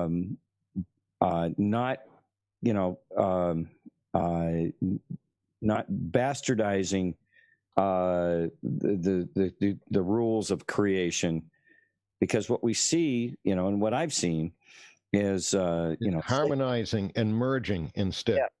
Whereas the satanic Luciferian is about destruction, which means it's out of harmony. It doesn't resonate with exactly. And in such, it in itself is self-destructive. Yes, ultimately, I believe that it is self-destructive, because what it needs is it needs a continual supply of something to consume. So it seems like the energy comes from the positive side of the universe, and that consumes, eats, devours, and destroys, and then it needs more. It needs more, and we don't want that to be us. No. As a matter of fact, when you're doing things in resonance, it creates its own energy. That's right. Mm-hmm. You guys will be amused. I'm playing with paper and scissors here right now. I'm actually doing it. I love it. All right. I'll pick up the read here for a little bit. Longtime Motorola CEO Robert Galvin, who was born the son of Motorola founder Paul Galvin, had long-lasting ties to the ASC as well, He was the chairman of ASC's National Strategy Committee for years. He was joined on his committee by military men such as General Nathan Twining and General Curtis LeMay. Now, we've heard that name before, and you know, he comes up a lot, that have long been linked to Roswell, noted in part 3. The Bell Lab would have been tapped to be the lead in such a project is hardly surprising. Increasingly, AT&T, which at this point had an almost total monopoly on telecommunications in these United States, was becoming a de facto arm of the emerging national security state during this era. In 1949, it would be tapped by President Truman to take over the SANDIA National Laboratory. Now, SANDIA has a very, very significant presence in Southwest United States around a lot of these secret bases where they're doing all kinds of this kind of stuff, as reported by Corey Good and the other guy, I forget his name right at the moment, but have they're supposed to be inside whistleblowers, but he's talked about Sandia National Laboratory, which is deeply involved in overseeing technology for nuclear weapons. AT&T would oversee Sandia until 1993. The deep private. It is interesting to note that Vannevar Bush was on the board of directors at AT&T from 1947 until 1962. These were apparently the peak years of the reverse engineering project. Was Bush then running on an elaborate and highly classified scientific project through AT&T? In much the same way, he had overseen the National Defense Research Committee and the Office of Scientific Research and Development during World War II. Certainly running such a project through AT&T would be in keeping with the policy of the national security state to outsource many of its darkest secrets to the deep private in the post-World War II years. What's more, it appears that some equally sinister projects were being carried out by another corporation Bush sat on the board of the late 1940s. This corporation in question was the notorious Merck and Company. Mm-hmm. Okay, which is here comes your pharmaceuticals. By 1950, its president, George W. Merck, was an old hand at black ops. The decision to locate the nation's biological warfare center at Fort Detrick was made in the early years of World War II. President Franklin D. Roosevelt had become increasingly disturbed over mounting intelligence reports that Germany and Japan were stockpiling poison gas. There was also reports that Russia, Britain, and Canada were far ahead of the United States in biological weapons research. In early 1942, following the intense work of a number of high-level and blue ribbon study groups, Roosevelt ordered the War Department, precursor to the Department of Defense, to take whatever measures were necessary to bring the United States up to speed with Axis and Allied powers. In response, the War Department created the War Research Service, WRS, and installed George Wilhelm Merck as its director. Merck was a natural for the job. He was already a high-ranking consultant to the War Department on biological warfare. He was also head of Merck and Company, one of the oldest and largest pharmaceutical companies in the world. The firm had its beginnings in the late 1600s in Darmstadt, Germany, as the E. Merck Chemical Factory. In 1891, George Merck, George Wilhelm's father, left Germany to establish Merck and Company in New York City. His son, George Wilhelm Merck, born in West Orange, New Jersey, and a Harvard graduate, had assumed control of the company in 1925. Younger Merck dynamically guided the company to become the largest full-line producer and distributor of pharmaceuticals in the world. Merck and Company has since been responsible for countless innovations in the drug industry, including many of the controversial areas of entheogenic products and shamanic inebriates. That's like ayahuasca. Okay. As to these ethnogenic products and shamanic inebriates, easily the most well-known is MDMA, more commonly known as ecstasy, or Molly. Merck synthesized it in 1914 during the 1950s, it was tested at the Army's Edgewood Arsenal as part of the various Pentagon/CIA behavior modification experiments being conducted there. But I'm getting ahead of myself. Merck appears to have been close to Secretary of War and bonesman Henry Stimson, who, as noted in Part 2, was one of the key figures in establishing the military-industrial complex. Stimson was who originally brought Merck on as a civilian consultant and who later put him in charge of the War Research Service, WRS. Merck played a key role in helping the military set up Fort Detrick, for years the chief facility for the U.S. biological warfare program. It also played a key role in the early years of the Pentagon CIA behavior modification program. The great H.P. Albarelli turned up a document pertaining to Project Artichoke that indicates that Merck was involved in this operation. The author of this document was H. Marshall Caldwell, Vannevar Bush's former subordinate in the Office of Scientific Research and Development, who headed the mysterious Division 19, noted in Part 2. At the time, Chadwell was in charge of the CIA's Office of Scientific Intelligence, the OSI, which was deeply involved in the project with Project Artichoke, and even briefly oversaw the project in 1952 during Caldwell's tenure. Artichoke had its origins with Project Bluebird. Bluebird was officially initiated in April 20th, 1950, Hitler's birthday. How interesting is that?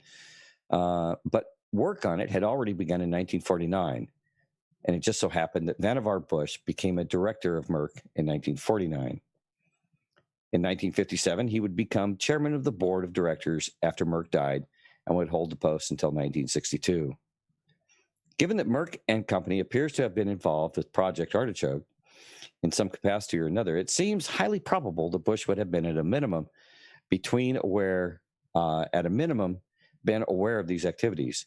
He had overseen countless highly classified projects during World War II, and the fact that he joined Merck in the same year that would become Artichoke was in the year that would become Artichoke was getting off the ground is most eyebrow-raising. All of these ties, Merck, Chadwell, Boris Pash, strongly indicate that Bush was playing a role in Project Artichoke. His links to Stanley Lovell, the OSS's liaison with the OSRD, indicate he may have been involved in the more well-known MK Ultra as well, one of which he managed in the private sector.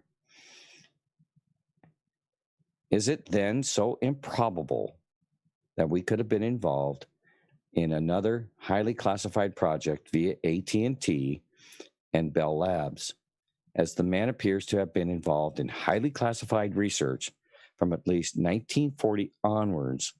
That's what seems improbable, that a heavy like Bush would end up working at AT&T/Bell for purely commercial reasons. Almost everything Bush did during the latter part of his life appears to have some type of deep state angle to it. Interesting.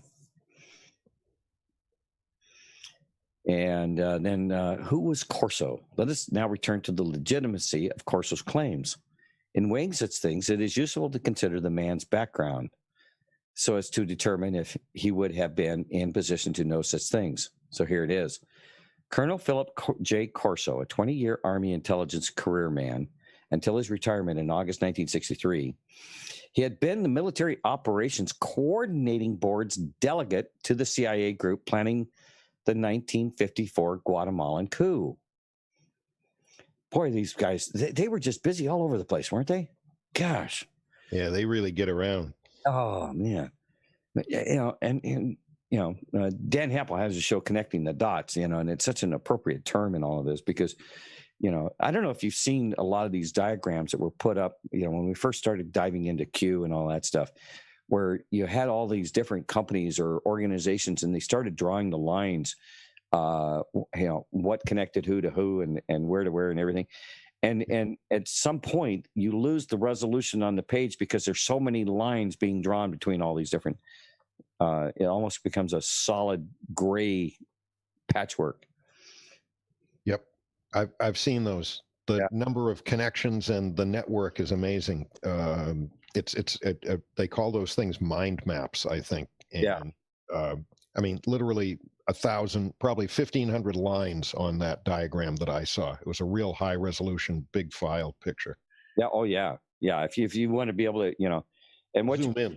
Yeah. Once you zoom in and you build it and you get it to a point where you can actually follow a line, you have to scroll the page. Either that or have a 50-foot screen, And a lot of familiar names, a lot of familiar companies, some old, some new, right up to the present and way into the past. Mind-boggling. But even the new companies are if you follow the money, they're not so new. They're just another little route off of the main branch. Rebranding. Yeah, try rabbit holing IBM sometime. Have fun. Yeah, I would imagine. Yeah, and William R. out here in the chat says Zenith Electronics is also. Yeah, Zenith is another company right up there with Motorola. Yes. Not to mention RCA. RCA. Yeah. Yeah, RCA is they've got broad range into the things still. Oh yeah. FYI. These companies aren't dead. They're just they're so high up on the food chain, and they've got all these other companies to do their the everyday stuff. Yeah. they have basically ascended. Okay. In 1956, Corso had sought to reactivate 50 surviving garrisons of East European paramilitary unit still hanging out in West Germany and tied to the Gehlen spy network. When his volunteer Freedom Corps, dedicated to rolling back communism, was scuttled as too radical by the Eisenhower administration, Corso attributed the defeat to lies by our liberal darlings. A staunch foe of what he considered a laissez-faire CIA, Corso testified before Congress on military muzzling after General Walker was kicked out of West Germany in 1961. Upon leaving Army intelligence, Corso went to work in 1963 for a research assistant for segregationist Senator Strom Thurmond of South Carolina, and after the Kennedy assassination. Corso was among the first to spread rumors hinting that Oswald was tied to a communist ring inside the CIA and doubling as an informant for the FBI. Corso's presence on Eisenhower's Operations Coordinating Board were, according to Peter Dale Scott, in Deep Politics and Death of JFK, Corso frequently clashed with C.D. Jackson, a regular Bilderberg attendee, and his involvement with the Volunteer Freedom Corps strongly indicate that Corso was close to the black heart of the deep state. The latter assignment has led some researchers, such as Kevin Coogan, to speculate that Corso was involved in Operation Gladio. Anybody know what Operation Gladio was?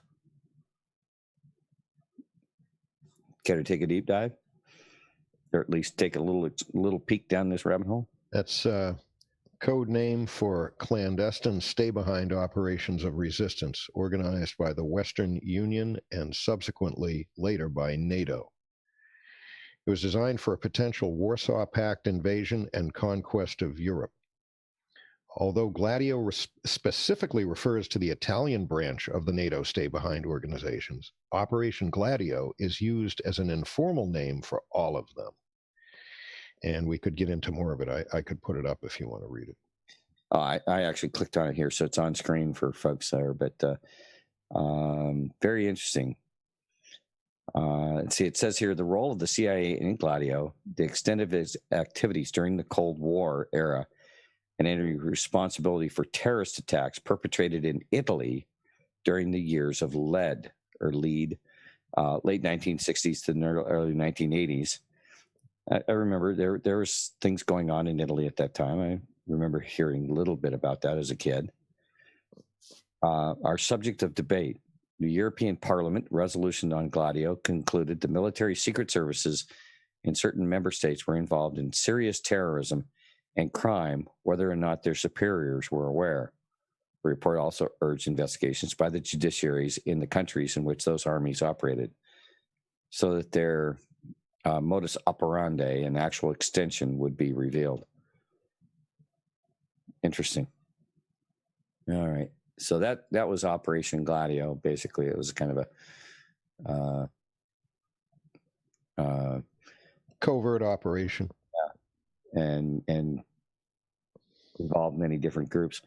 Okay, which was certainly a possibility. Okay, so Operation Gladio, which was certainly a possibility given Corso's background in the Army's Counterintelligence Corps, the CIC, which initially oversaw paperclip among other black ops. Corso does seem quite adept at spreading disinformation, however. Indeed, he, along with other members of a secret society officially known as the Sovereign Order of St. John, or SOSJ, commonly referred to as the Shikskini Knights of Malta. Oh my God. Yeah. Shikskini. I've never even seen that word before. What the heck? Nope. Let's take a quick gander at that. Let's see. Is a borough in Lucerne County, Pennsylvania, United States, population 883 at the 2010 census. The borough is named after Shitskinny Creek, which runs through the municipality and surrounding area, according to the book Indian Villages and Place Names in Pennsylvania. So I guess that's just a, and here, you can see it on the map here. That's Shikskini. Okay. Never heard of that place. Yeah, that's a new one for me. But I guess they had the Shikskini Knights of Malta there. Appear to have taken the lead in the propaganda campaign to link the Kennedy assassination to a communist conspiracy. Peter Dale Scott outlines these developments.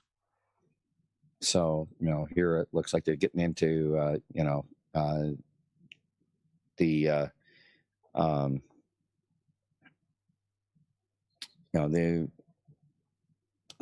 cover up of the Kennedy assassination. And, when you hear stuff like this, I don't know, does that kind of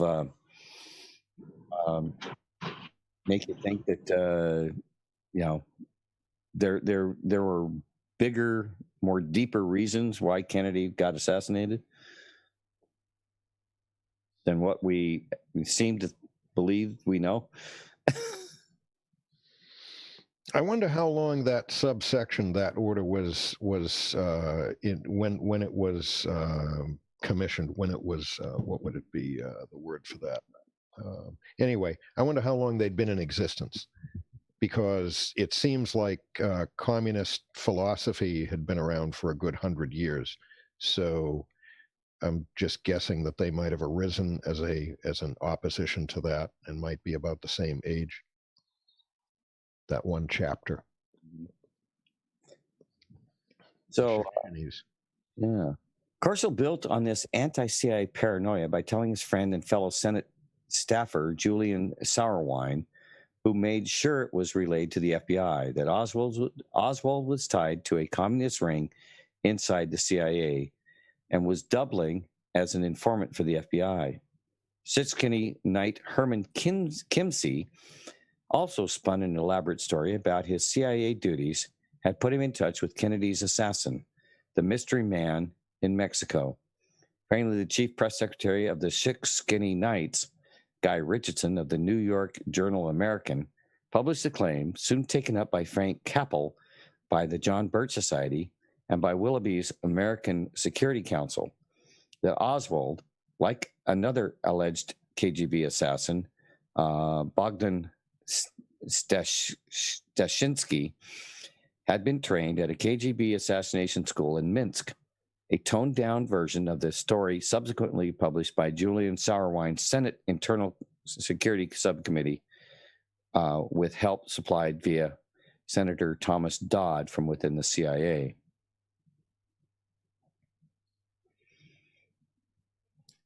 Okay, Indigo, you want to pick up some reading here? Yeah, I was just reading. I was just reading ahead a little bit. Yeah, Paul. You skipped right over. Sorry, you skipped right over that image. Oh, you want to? You want? Don't do that. Okay. Your symbolism will be their downfall, and if you see this image here in front of us, that is the same image as on Motorola. It's the same, but multiply 2 mirrors and not 1 mirror. Well, it's not the same image because on the one side. Yes, it's really close. Close. Basically, when I see that, I see the Pontiac arrow emblem, all pointing at each other. It also represents the 4-leaf clover, and it also represents the cross again. Mm-hmm. So we have a cross that's been mutated, and we have the 4-leaf clover if you round the edges off.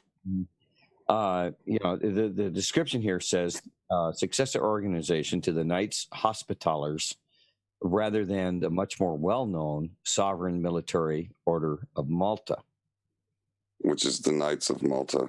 Yes, which is out of Rome, which is out of basically the Catholic lines. Go on. All right. Well, we'll send it over to Indigo there. I'm going to pick up right underneath that illustration, yeah?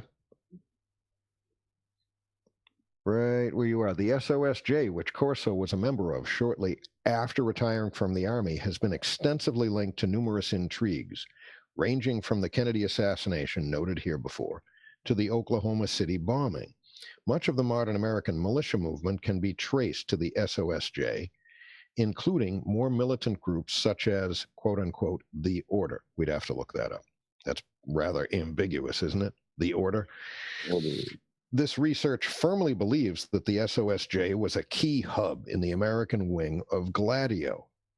Curiously, a website purporting to be the official history of the SOSJ made the following statement concerning Gladio.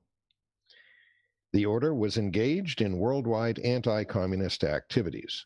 Former SS Major General Boris Holmston Smilozovsky, sorry about that, alias Colonel von Regano, and U.S. Marine Lieutenant General Pedro del Valle spurred renewed SOSJ activity in opposition to the communists in Europe after 1948. Holmston, I got to get that last name right, Smyslovsky. There, it's not so hard.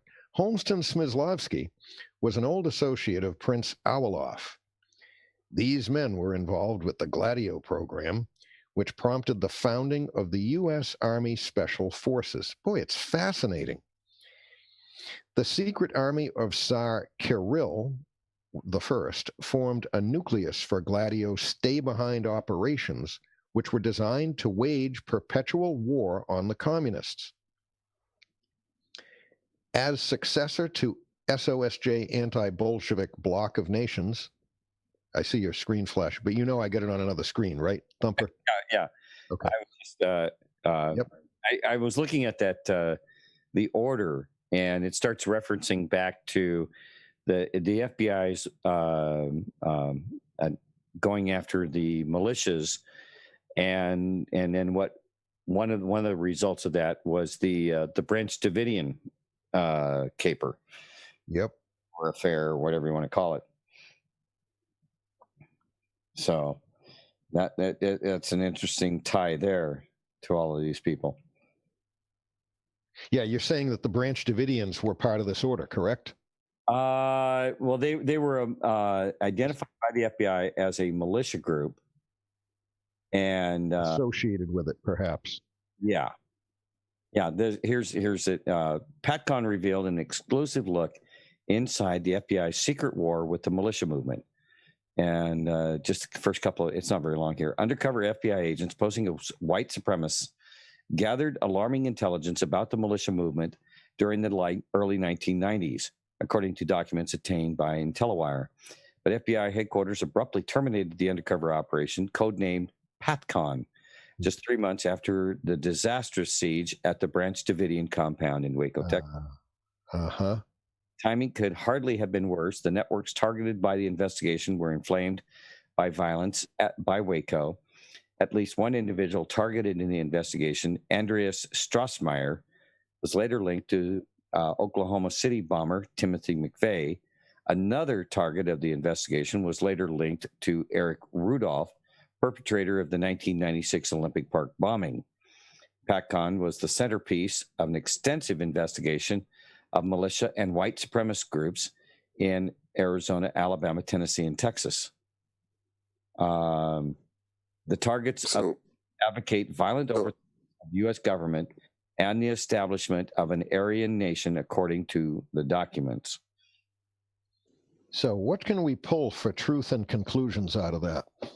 I'm going to say, so after the FBI, the communist FBI decided to kill a bunch of women and children and burn them out of buildings in Waco, they're going to admit that they were wrong and terminate their operation to try and come after people who were pretty nonviolent. Well, and then so under the Clinton administration and Janet Reno at the time, and then when you start tying in the Oklahoma City bombing, and Timothy McVeigh, because according to a lot of the documents that we've read, the whole reason for the bombing of the Murrow building in Kansas City was because they had sequestered away there, a lot of evidence that was intended to eventually take down the Clintons and all of their, doings down in Arkansas, which all related back to, the Clintons and their association with George Herbert Walker Bush and his drug running operation that he had basically built up from his days as the director of the CIA. Yep. Okay. And the whole reason for the Murrow bombing was there was a lot of documents in that building. Wipe it. Yeah. Yep. Which is also a lot of the reason why for 9/11 as well.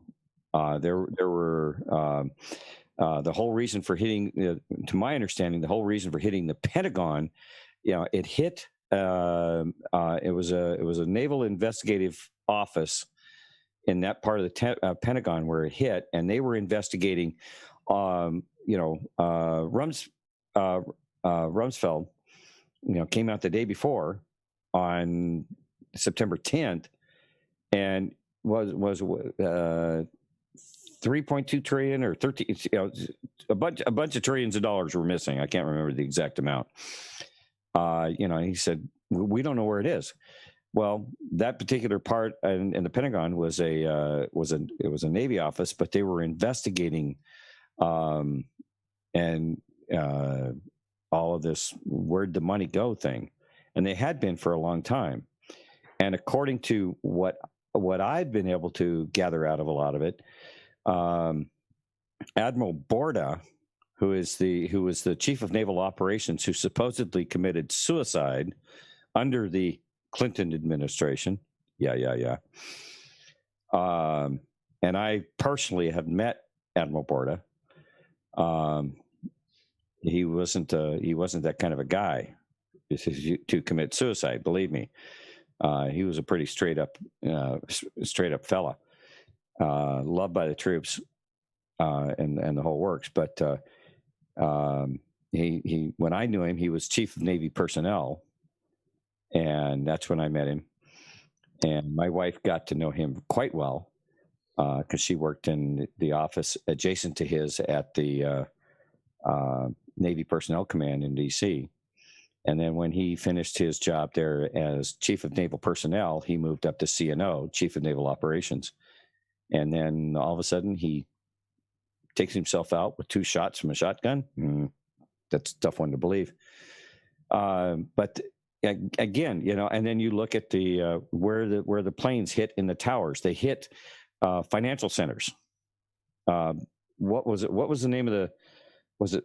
Trying to remember the name of the Goldman Sachs. Oh yes, yes. In the towers there, the plane hit directly in their office.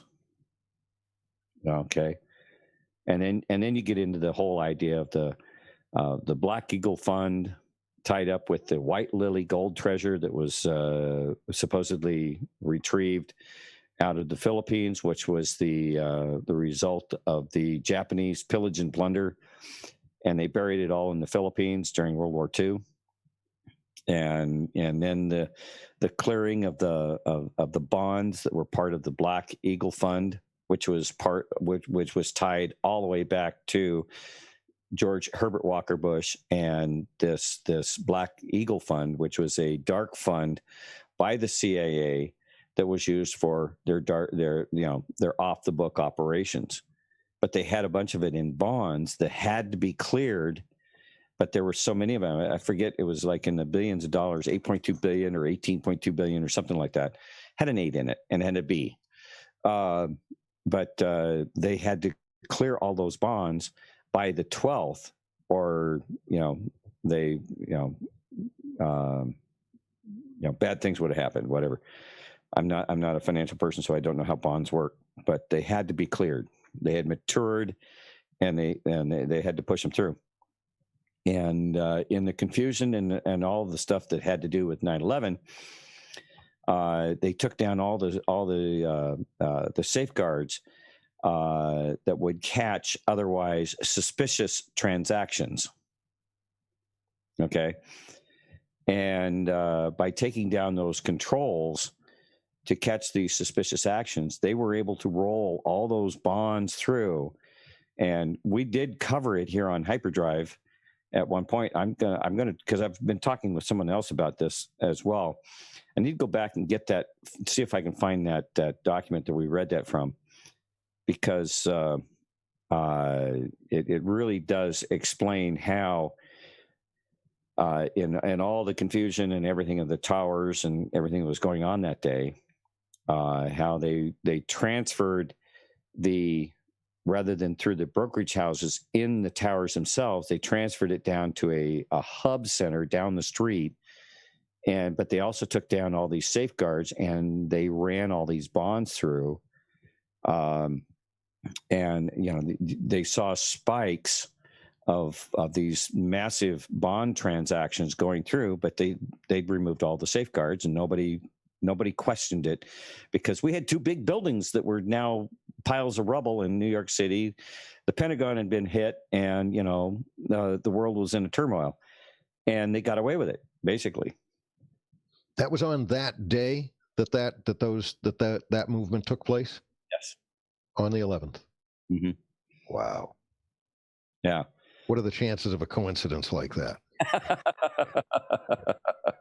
Yeah, no, those bonds were supposedly had to they had matured at some point, and they had to do something with them, or the value of them would have been lost, whatever. But there's also the question of, all of the treasure, so to speak, that was in the vaults in the basement of the trade centers, and the dump trucks that were moving things out of there at a prodigious rate just before the collapse of the buildings. You've heard stories of that, right? Mm-hmm. Yeah. Well, they were emptying the vaults out. Yeah. And supposedly what they were physically moving out of the vaults was the what part of the White Lily treasure that had been recovered out of the Philippines from the gold and all the treasure that the Japanese had plundered in their move through Southeast Asia, and in World War II, and then had buried in the Philippines. And we supposedly found it, or Marcos found it, and it's been moved around now. And it might be, if you're following Q, that might even be when Q made the post, "We have the gold." We have the gold, exactly. Okay. So when we get all the answers to these stories, it's going to be a fascinating story. Absolutely incredible story. Not as fascinating as trying to figure it out for the last 3 years. But oh yeah, we know bits and pieces. We can, there's a story here, and it's going to be fascinating. Let's just leave it at that. That's for sure. Yep. All right, back to our main document here. Sorry to take you down there. You've got a great recall of history, both short and long term. So we were about halfway through this. They're giving this is the part of it that's in green, and they're giving a kind of a who's who of who was connected. So might be one good thing just to remember some of the names that come up. I'll pick it up right at the secret army of Tsar Kirill. Kirill the First formed a nucleus of Gladio stay-behind operations, which were designed to wage perpetual war on the communists. As successor to SOSJ anti-Bolshevik bloc of nations operations Andrew W. Dulles, Colonel William J. Donovan, General Reinhard Gehlen, and Lieutenant General Pedro Del Valle initiated NATO's Operation Gladio during the era of the founding of the U.S. Central Intelligence Agency. And the German what does BND stand for? Bundes something? Bundesrat? Don't know what it is. Yeah, something like that. Yeah. Yep. The U.S. Okay, thank you. The U.S. Counterintelligence Corps, the Gehlen Organization, and the Knights of Malta started the Volunteer Freedom Corps, otherwise known as Operation Gladio. 10,000 men were descendants of the secret army of Tsar Kirill I and the 50 garrisons of East European Freikorps mentioned by Cherep Spiridovich in the 1920s and then by Philip Corso in the 1950s. So, even in the United States, some knights started anti-communist domestic militias and supported conservative publications to increase public awareness of the agenda of international socialism. So this may all sound rather confusing and deep and kind of hard to follow, maybe a little bit crazy, but what are we facing today, right now? A big push, at a global level, international socialism, some sort of a push in that direction. So was this totally without roots from 80, 90 years ago? You want me to go out on a real big limb here? Please. Okay, we're going to have some fun with this one. Okay, first off, let's see. Where's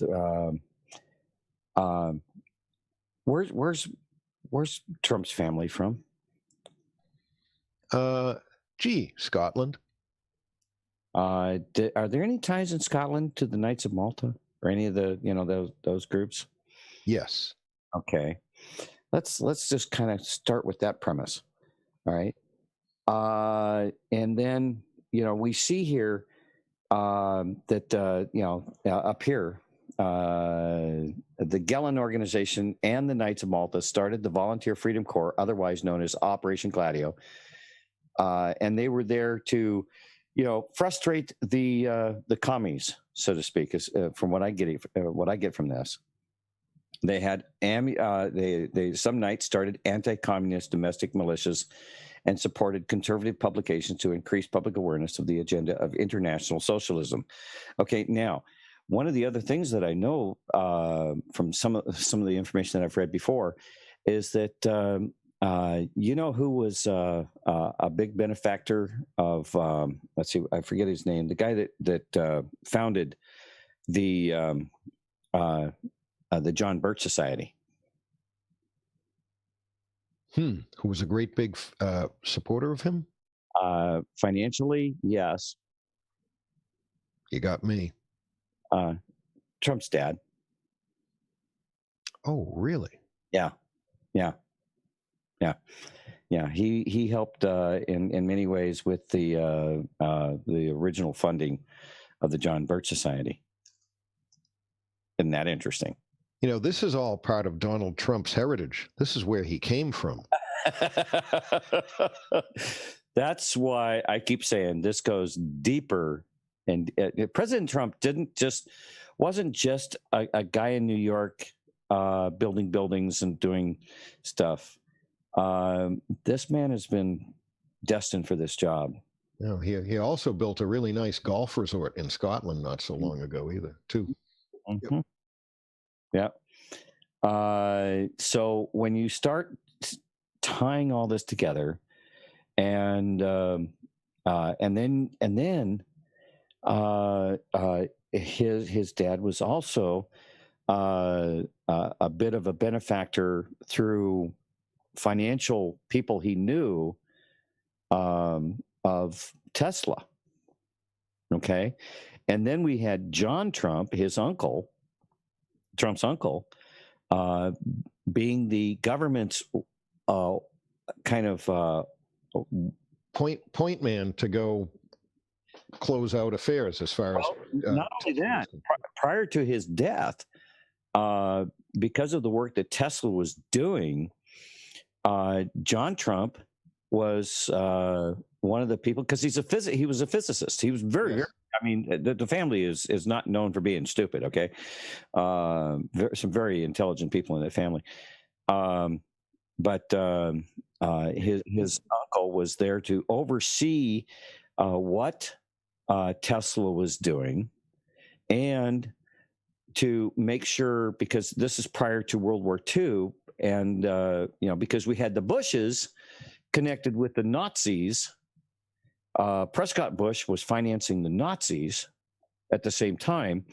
And there's a very interesting photo of Prescott Bush standing with a very prominent Nazi spy, a very notorious Nazi spy, with little George Herbert Walker standing between the two of them as a young man, as a teenager, something in that age. And and I've told this story a few times on the channel as well. You tie this into the story of Tesla and the fellow that wrote a very famous children's book at the time, and it was about a man in a yellow hat with a little monkey. You remember the name of the little monkey? Curious George. You know where that name came from? That name came from a young man that worked in Tesla's laboratory and was very curious and looking at all of his drawings and different things. And Tesla would leave his lab and come back, and this young man would be, looking at him, and he got the name. Tesla nicknamed him Curious George. That was George Herbert Walker Bush. Unbelievable. George Herbert Walker Bush was the inspiration for the name Curious George of the children's book fame, because the guy that wrote the children's book was a good friend of Tesla, and the guy, I guess, was musing about, he had this book he was doing, and he needed a name for the monkey, because this little monkey was just really curious, looking into everything. And Tesla suggested, well, how about Curious George? Because I have this young man that, yeah. I mean, the more you read, the more you go, oh my God, how can? Yeah, it's not a coincidence. It's just the whole thing is just. Our true history is so fascinating. I don't know why they need to make up all this bullshit. I mean, it's truly fascinating. So do you believe that Nikola Tesla had found keys to free energy, keys to energy from the atmosphere, if you will, that of course, senior Mr. Trump went and reviewed all of Nikola Tesla's affairs and paperwork and his possessions and belongings upon his death. And his official release about that was, nothing of consequence here, but it's all pretty well buried. Well, okay. So how does that figure into the picture? Okay. Buried for now, right? Prescott is. But what has, I'm sorry to interrupt, but what has Donald Trump made rumblings about cheaper energy, I think he's even said something about new energy alternatives currently. He knows something. I guarantee you he knows something. Can you imagine how much he would be loathed by the petroleum magnates of the world? For, I mean, that's going to seriously cut into their profits, if anything. Well, okay, now, if you're the deal maker that he is, and these companies, he knows he can't just drive a stake through their heart, but he does need to remove the cancer within these companies. As a businessman, then what you would do is you would figure out a way of he's going to make a deal. He's going to say, you know what, guys, your era of huge profits is over, but you can still stay in business. But this is an idea whose time has come, and I'm going to bring it with or without you. So we're better off working together, right? Exactly. We're going to transition. Yep. And you can be part of it, or we're going to steamroll over the top of you, but don't try to stop us. Right. Wouldn't you rather have a few of the cookies rather than no cookies out of the jar? Well, and when you remove the cancer, that's and what is the cancer, Thumper? Seriously, what is the cancer? It's just like it's greed run wild. That's what it is. It's like, reel that in. All right. It's hurting all of the good people of the entire world. It's gone far enough. The service to self instead of service to others. Yep. And so once if we can remove that cancer from our society and then start, utilizing the tools that have been given to us by God. Yep. And developing our technology around those universal cosmic laws and cosmic sacred geometry, whatever you want to call it, the same rules that creation uses, then we can build a cleaner, more efficient society. And then, when you get to that point, you start to move past the greed and the want, and it becomes more, it becomes a lot easier to transition to a society of service to others for the sake of all society, and not just, me, myself, and I. And, it may sound altruistic on my part to think that we could actually, everybody goes, well, humans are just going to be humans. They're going to be greedy. They're going to be this. They're going to be egotistic. They're going to be this and that. I think that we can move past that. I really honestly believe that we can move past that. Especially if you remove this evil influence, this self-serving influence that may or may not be of extraterrestrial or extra-dimensional origin.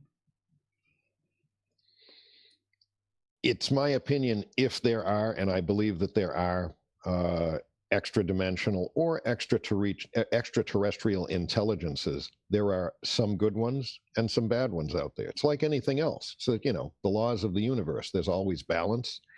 I believe that there are opportunities for us to either learn what clues there might be for us and utilize that. Mm-hmm. And if we sit back on our butts and we don't do anything, well, then, the other force rules the day. But if you bring that evil force out into the light and you can see it for what it is. Perfect. It disarms so much of their power because most of it operates in a covert manner. Yes, right? Absolutely. Yep. And so, that's that I think that's part of disclosure. You can't operate in Kennedy made it very, very clear. We are opposed to secret societies and all that in that famous speech. I can't get it exactly correct, but I'm just. That was an awesome speech that he gave, though. Yeah. Really ahead of its time in many ways. Mm-hmm. Because when you pull back the curtain and show true transparency, and there, I mean, if you really had a society that was working for the betterment of mankind and in service to others instead of service to self, there is really no need for secrecy now, is there? No. The biggest problem, and we found that out in the last several years, what did they do? They started classifying everything as a national security risk. Well, a national security risk to who? To them, because if they had let loose some of this technology, it would have taken their power away. Yep.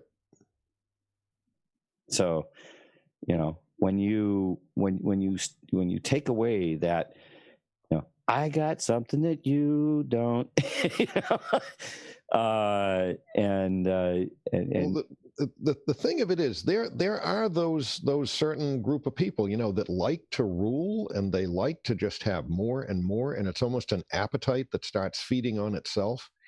I'm not trying to pick on any of the specific individuals that might come to your mind, but I really kind of term that as a kind of sickness. It's sociopathic. It is just harmful to the millions for the sake of what, 10,000. It's harmful to the masses. It's harmful to the whole biosphere. Absolutely. And that where does that end? That doesn't. Yeah, and somebody just typed that in the chat, as a matter of fact. When does it end? Well, that route doesn't end well. Mm-hmm. It really doesn't. Mm-hmm. Even for them, ultimately, I would think. It's I've said it many times. It comes down to, let's look at a democracy as opposed to a republic. It's mob rule. And the mob will always, there's always somebody that they're going to vote against, and in that kind of a situation, in the service itself, you're going to end up with two individuals standing there trying to figure out who's going to eat the other one, because they're the only two left because they've eaten everybody else. Then we have two kinds of leaders in the world: the good ones, and the ones that, the ones that really, for some reason, for some benevolent reason of their own, they really just want to do the right thing. They have something good in their heart. Now, I believe that President Donald J. Trump is one of those. Mm-hmm. And then there are others. They don't care a whit about humans. They think of the masses of us as inventory. Yeah. Something to be managed. We're a resource. And a consumable resource. Mm-hmm. Yep. With some utility. Only want certain ones, get rid of the ones that are costing more than they're producing, all that stuff. Yep. Well, why do you think they use the term nowadays, herd? Human resources? Well, human resources. and with this whole COVID thing, herd immunity. Oh, herd immunity. Yep. Okay. They use the same term with cattle and other herds of four-legged livestock. Just the term herd immunity. If people really stopped to think a few minutes about it, they'd go, "Excuse me, what did you just call me? I'm part of your herd. Who's herd? Yeah, sheep." Kitty Woo says, "Yeah." It looks like we lost Paul. I don't know. Did his internet go? He dropped out. And the way to transition, or the way for us to evolve from the level of being part of a herd of sheep, cattle, or anything else that you want, is by taking taking that little bit of initiative to learn and learn more and understand this big picture. Yes, it's daunting because there are a lot of connections and the picture is big, but the benefits of that are huge, huge. It's empowering in a good way to all of the good people of this world. And you know what? If people remain ignorant, then we are doomed to be ruled by those who have all the facts because we didn't bother to get them. So we need to do that. And we all do it together, which really is a beautiful thing. That's what's been going on here for a good long time, 365 days a year, 24 hours a day. Like I said, it's absolutely incredible what we've covered on this channel, and amazing group of folks that have But you know what?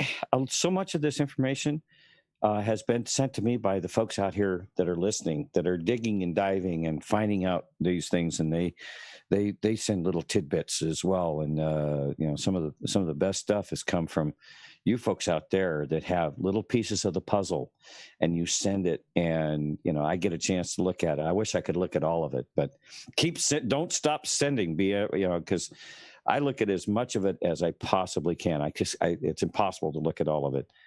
But out of there, I have been blessed with finding some incredible things, and it's been an absolute joy to bring these things to you folks and start. We throw this. We threw out a piece of the puzzle 2 years ago, and now we're finding another piece of that same puzzle, and it fits right in. It's such an amazing thing. That's right, and that's the way truth works. Truth, various aspects of truth don't conflict with each other. Truth is first of all, it's usually fairly simple, and it's generally indestructible. It can be briefly tarnished, but then the shine comes back again because it couldn't be broken, it couldn't be destroyed. And truths tend to aggregate together, don't they? They don't conflict with each other. Right. If one isn't working, then you got to go back to the drawing board and see, well, maybe we figured this out wrong. We got to look at it again. So the key is to keep investigating and remain open-minded to all the possibilities and all the information. I'm looking right now in the background for a video that showed sacred geometry. I thought it was really fascinating. I haven't found a bookmark for it yet, but it's just really amazing. I love those. I love those videos. So yeah, when you find it, let me know. I know I got the. While you're looking there, how about I'll read a little bit more here. Okay. And we'll get a little further down the page here. While it is generally not wise to believe the things one reads on websites claiming to be the official story of a truly bizarre secret society, it is not often that one encounters a group that not only acknowledges its role in Gladio, but seems to take pride in it. That Gellin and his organization played a key role in establishing Gladio, along with the Army CIC, and later the CIA, is a fact. And there can be little doubt that Eastern European anti-communist groups affiliated with the anti-Bolshevik bloc of nations, as indicated by Coogan's Dreamer of the Day, were recruited into Gladio. Given the SOSJ's links to numerous acts of terrorism, a longtime modus operandi of Gladio in these United States over the past 50 years, the involvement of Corso and the Chic Skinny Knights in Gladio cannot be discounted. If all of this is not curious enough, there's also the distinct possibility, as outlined here and here and here. Again, some links there. We'll see where they're plotting, what they're leading to here. That SOSJ has its origins with the infamous Thule Society, nor does it appear to have faded away with time. As was noted before here, General William Boykin, a veteran of the Joint Special Operations Command, JSOC, and the CIA's Special Activities Division, SAD, who helped oversee the artichoke-like copper green during the Second Iraq War, is a member of some version of SOSJ, though it is unknown if it is a direct descendant of Chick Skinny outfit or one of the numerous offshoots. Naturally, Boykin has come out as a Trump supporter, like many military intelligence and JSOC veterans in recent months. But moving along, should Corso's claims then be discounted? Certainly, there are compelling reasons to do so, as indicated above. And of course, his book itself is highly controversial for a number of reasons. The great Christopher Knowles of The Secret Sun outlined a few of them in his groundbreaking Lucifer's Technologies series. In part 5, he noted, "The timing seems suspicious to some. Here was a lieutenant colonel from the Foreign Technology Office telling ufologists everything they wanted to hear, exactly when they wanted to hear it.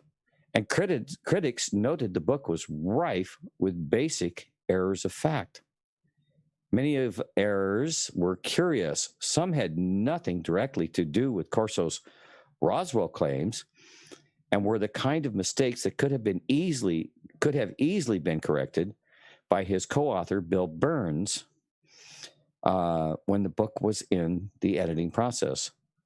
A further controversy erupted when Senator Strom Thurmond, under whom Corso worked as an aide after he left the service, demanded his rather glowing forward be removed from the book, claiming he wasn't aware of the book's subject matter. Excuse me. Though a memo reprinted in UFO magazine later showed that the forward was for a Roswell book. So what do we have here? A hoax? A delusional old man cashing in on the UFO craze at the time? A deliberate disinfo campaign meant to splash water on Roswell fever. In many ways, the backlash to the book did.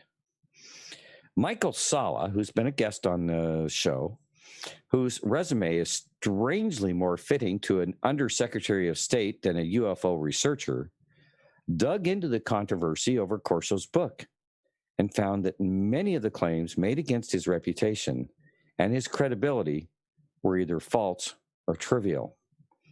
And Thurman's introduction made it clear that Corso had been a highly partisan Cold Warrior in the 50s and the 60s, which Sala claims had made him a lot of enemies. Case closed then, right? Well, not exactly, as nothing is simple when it comes to Roswell. Thus, it should come as little surprise that the same year, the day after Roswell was published, 1997, another source came forward to confirm many of Corso's claims concerning the transistor and other technologies allegedly recovered from the debris. Another source. So maybe not everything that Corso said was completely in alignment with solid fact, but certainly some of it was. According to Jack A. Schulman, president of American Computer, the invention of the transistor may have been inspired by the study of the remains of a crashed alien spacecraft, basically reverse engineered technology. Alien technology and humans reverse engineering it was first mentioned in 1997 when American Computer Company, ACC, suggested the possibility that the study of the remains of a crashed alien ship in Roswell in 1947 or another crashed alien ship might have been definitive for the development of the transistor made in 1948 by the Shockley, Bardeen, and Brattain doctors in the Research Center of Electronic Circuits at Bell Laboratories. The basis for such claims are a series of documents and testimonies that supposedly were in possession of ACC. This theory matches the stories of many others, among them former Lieutenant Colonel Philip Corso, who in his book, The Day After Roswell, claims being part of the team that handed the remains of the crashed object and delivered parts to different departments of Bell Laboratories. According to ACC, among the remains of the alien craft crashed, researchers found several other technologies. Nuclear energy, robotics, computer systems, and I'm sorry, I just jumped right in there. Go ahead. And communication devices. Many of the pieces of alien technologies are still being studied and tested today. But guess what we're working on today, folks? Energy, robotics, computer systems, and highly advanced high-speed communications devices. Interestingly, according to ACC, one of the allegedly found parts was composed of silicon and arsenic. Oh, you know what we're getting to there. Silicon and arsenic, and showed under a microscope a series of extremely complicated circuits. This device could act as a high-speed electronic switch and as an amplifier, which inspired the invention of the semiconductors. And by the way, we were talking about Motorola earlier. They were at the forefront of the development of moving from separate transistors. You know, we have, like, you know, when you were a kid, you had a 6-transistor radio. Right. They're the ones that moved, that spearheaded micro miniaturizing that stuff and putting a whole bunch of transistors onto a little tiny integrated circuit. That was Motorola. They were the IC company. Continuing, ACC presented many pieces of evidence in a meeting held in October 1997 at the University of Princeton, where members from ACC highlighted a number of books dated from 1947. And according to ACC, even from Bell Labs, which contain executive orders for the analysis of the secret technology found in, quote unquote, the unknown object. There's just a lot to it, folks. There really is. And we may have heard something, you know, we've all heard UFO stories from time to time and extraterrestrial craft stories from time to time, and funny things going on with light and with momentum and with, you know, defying the laws of gravity and flight, because object can just like shift positions and change at a very drastic angle in a very brief period of time, like a split second. And we're also working with fiber optics now. That's been the latest. That's now the newer part of our communications technology, moved from using just copper wires to using light fibers. And there have been anecdotal accounts of people, I don't know how true it is, and you can make of it what you want, who claimed that there were control panels that were light actuated and that were sensitive to the biological touch and impression of the operator. And so now we're getting into the territory of vibrations and light. And there are some real constants with light frequencies. If you have light at a particular frequency, let's say 700 nanometers, that's always going to be infrared. That's what it is. These are just rules of the universe. Right. If it's 240 nanometers, it's always ultraviolet, and it's never going to be anything else. That's true universe-wide. So we are part of that undeniable set of laws of physics of the universe. And we're into the discovery aspects of it, where we get into those extremely high frequencies and how they are now approaching the frequency of light. Mm-hmm. And light does funny things in the quantum world, but we're not going there right now, I guess. But anyway, fascinating stuff. We should probably read more of this. Unknown object. Do you want to go back to you on? Okay, I'll read a couple of paragraphs here. Let's see. Of course, these claims were also shrouded in controversy, with American computer company founder Jack A. Schulman later recanting them and alleging that the elaborate claims posted on his company's official webpage were simply satire. Oh, okay. Yeah. Didn't mean it. Joking. Sure. Yeah. This disclaimer naturally came several years after the initial postings, and that was reputed to be nonstop harassment of Schulman and his company. As Christopher Knowles noted, these denials ring rather hollow. Mm-hmm. Clearly, there is a lot of disinformation, lies, and outright bullshit. Love it. Hey, why should there be? Why should there be so much? I mean, just lay out the reality of it. Yeah. Why? Because certain people want to hide certain aspects of where they got it and what else they can do with it that we may not even know about yet. Yeah. I mean, they want credit for designing something. No, we didn't get it from a craft that crashed here. We figured this all out ourselves because we're genius engineers. Well, yeah, you guys are good, but you didn't figure everything out. No, and well, the other thing is they want us to forget that stuff. They just want to think they want us to really actually think that this stuff is just magic, and they don't want you to know how to build it, what it's made of. Right.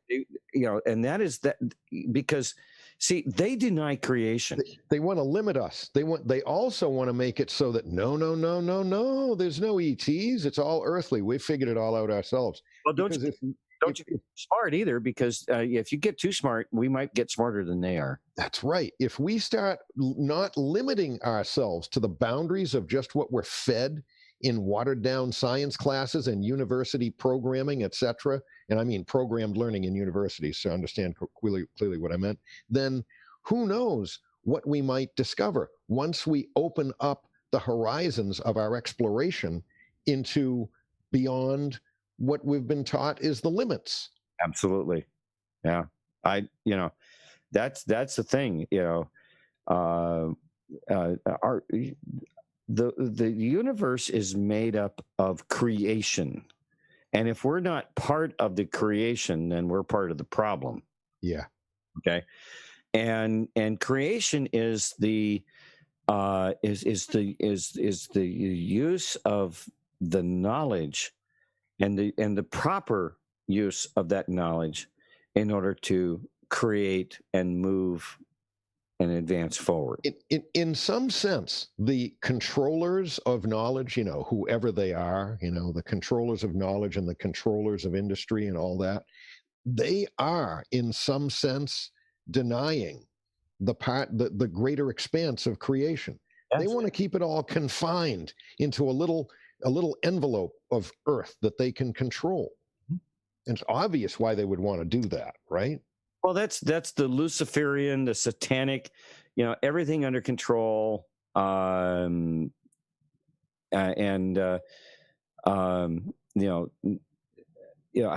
you want to classify this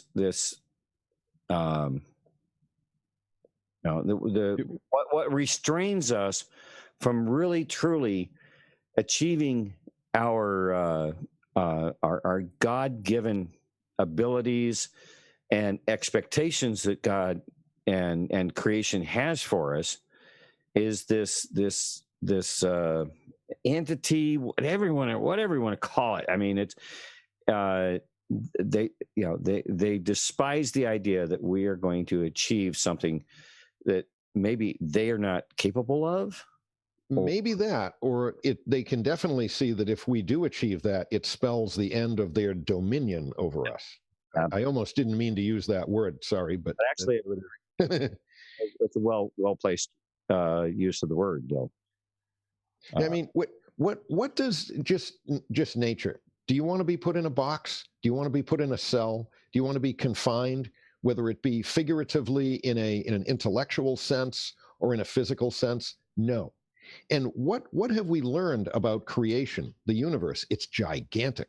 What do some of us believe, and many of us do, about the creator, the creator? Omniscient, omnipresent, all-powerful, very expansive, timeless. So what would be, if we were to aspire or evolve or ascend to a higher level, which direction would that go in? Into a smaller box or into an expansion of thought and awareness? And perhaps someday meet our benevolent creator. You're aware of my my theory on the box, right? I don't know, but I want to be. Throw the damn thing away. Don't think outside the box. Right. Throw the box away. Just get rid of it. A box implies thinking outside the box, meaning you're looking over the fence in the neighbor's yard. No, I don't want to look over some fence. I don't want to, be looking out there dreaming of that. I want to just throw the box away. And, but when you do that, understanding the rules of the road, you're unlimited. You're unlimited. Whatever you decide to do is if it's done in a righteous and in keeping with the Creator's rules and laws of the universe, the natural rules and laws of the universe, our potential is, unlimited. If one wants to worship the Creator directly, that's fine. If one wants to respect and have reverence for the laws of the universe, that is in essence an extension of the Creator, in my opinion. But that's just my opinion. Everyone's entitled to their own beliefs. Yeah. Well, it to me, it's when you have respect, when we read in the Bible, like, love thy neighbor, love thyself, love God, that love is from a respect and from a an appreciation and for what that for what we the order and the design, the encoded intelligence of all creation around us, from the smallest article to a whole human being, or even grander things than that, if there are.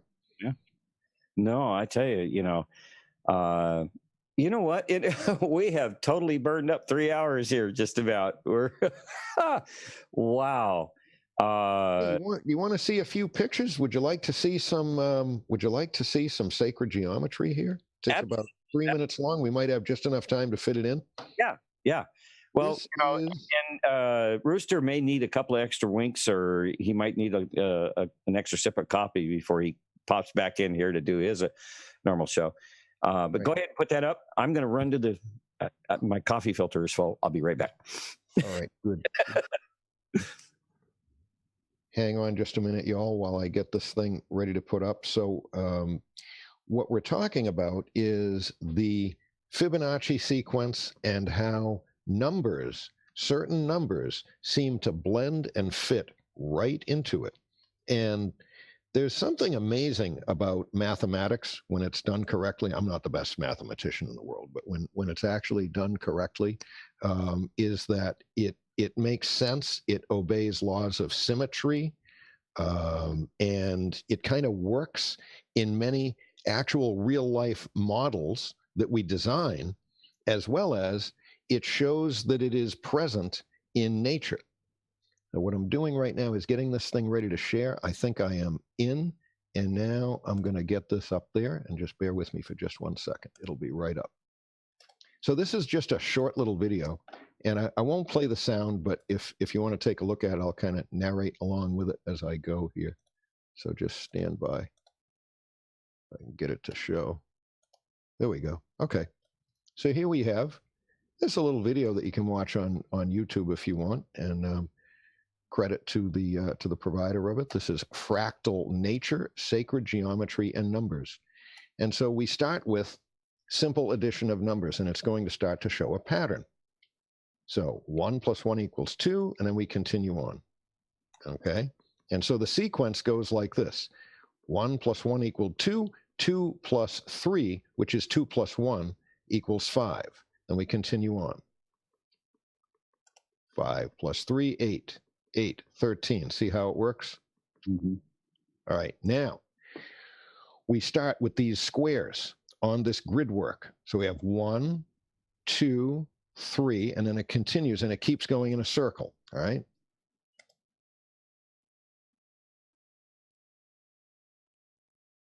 So now what that just plotted out right there is these numbers that we just saw expressed numerically. And now we see 1 and 1 and 2 and 3. And you've probably all seen one version or another of this, but what we have here is, and I think they're probably going to show it in this video. I didn't look at the end of it. Okay, there is the pattern that a seashell grows in, just as a clue, which is fascinating in itself. And it obeys that geometry very accurately, very precisely.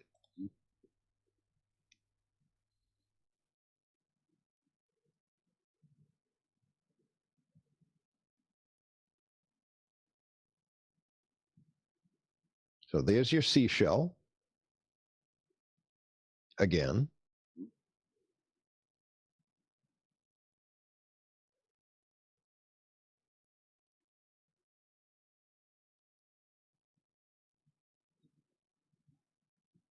Now, isn't it amazing that out of a few numbers and a rather simple sequence, once you figure out what the key is and what the clue is to it, that this is created in accordance with those mathematical rules. And I have the funny feeling, Thumper, that there are a few more mathematical rules that maybe some people know, but they haven't been shared with us yet. It's my contention that Albert Einstein, a great, intelligent, wonderful, amazing physicist and a great mathematician, that there may have been a couple of oversights in his mathematics, and that is where we enter the quantum world. Mm-hmm. And when we get there, we're able to now start to visualize other dimensions. Mm-hmm. And modern physicists have proven to us, they have shown and proven that there are more dimensions than the ones that we see here on Earth, which is absolutely mind-blowing. Isn't it? Yeah. You know, and you know, what I love to think about here is that, you know, this is what's ahead of us, people. This is what we're getting rid of all the old crap and the garbage and the stuff. And, you know, once we get rid of this stuff that's holding us back, these truths will be revealed to everyone, and they'll be available to everyone. And at which point, they're going to set us free. Thumper, they are going to set us free if we respect them and we have the reverence and humility that creation deserves. Absolutely. 100%. Absolutely. That is fascinating. I love that video. That's cool. That is very cool.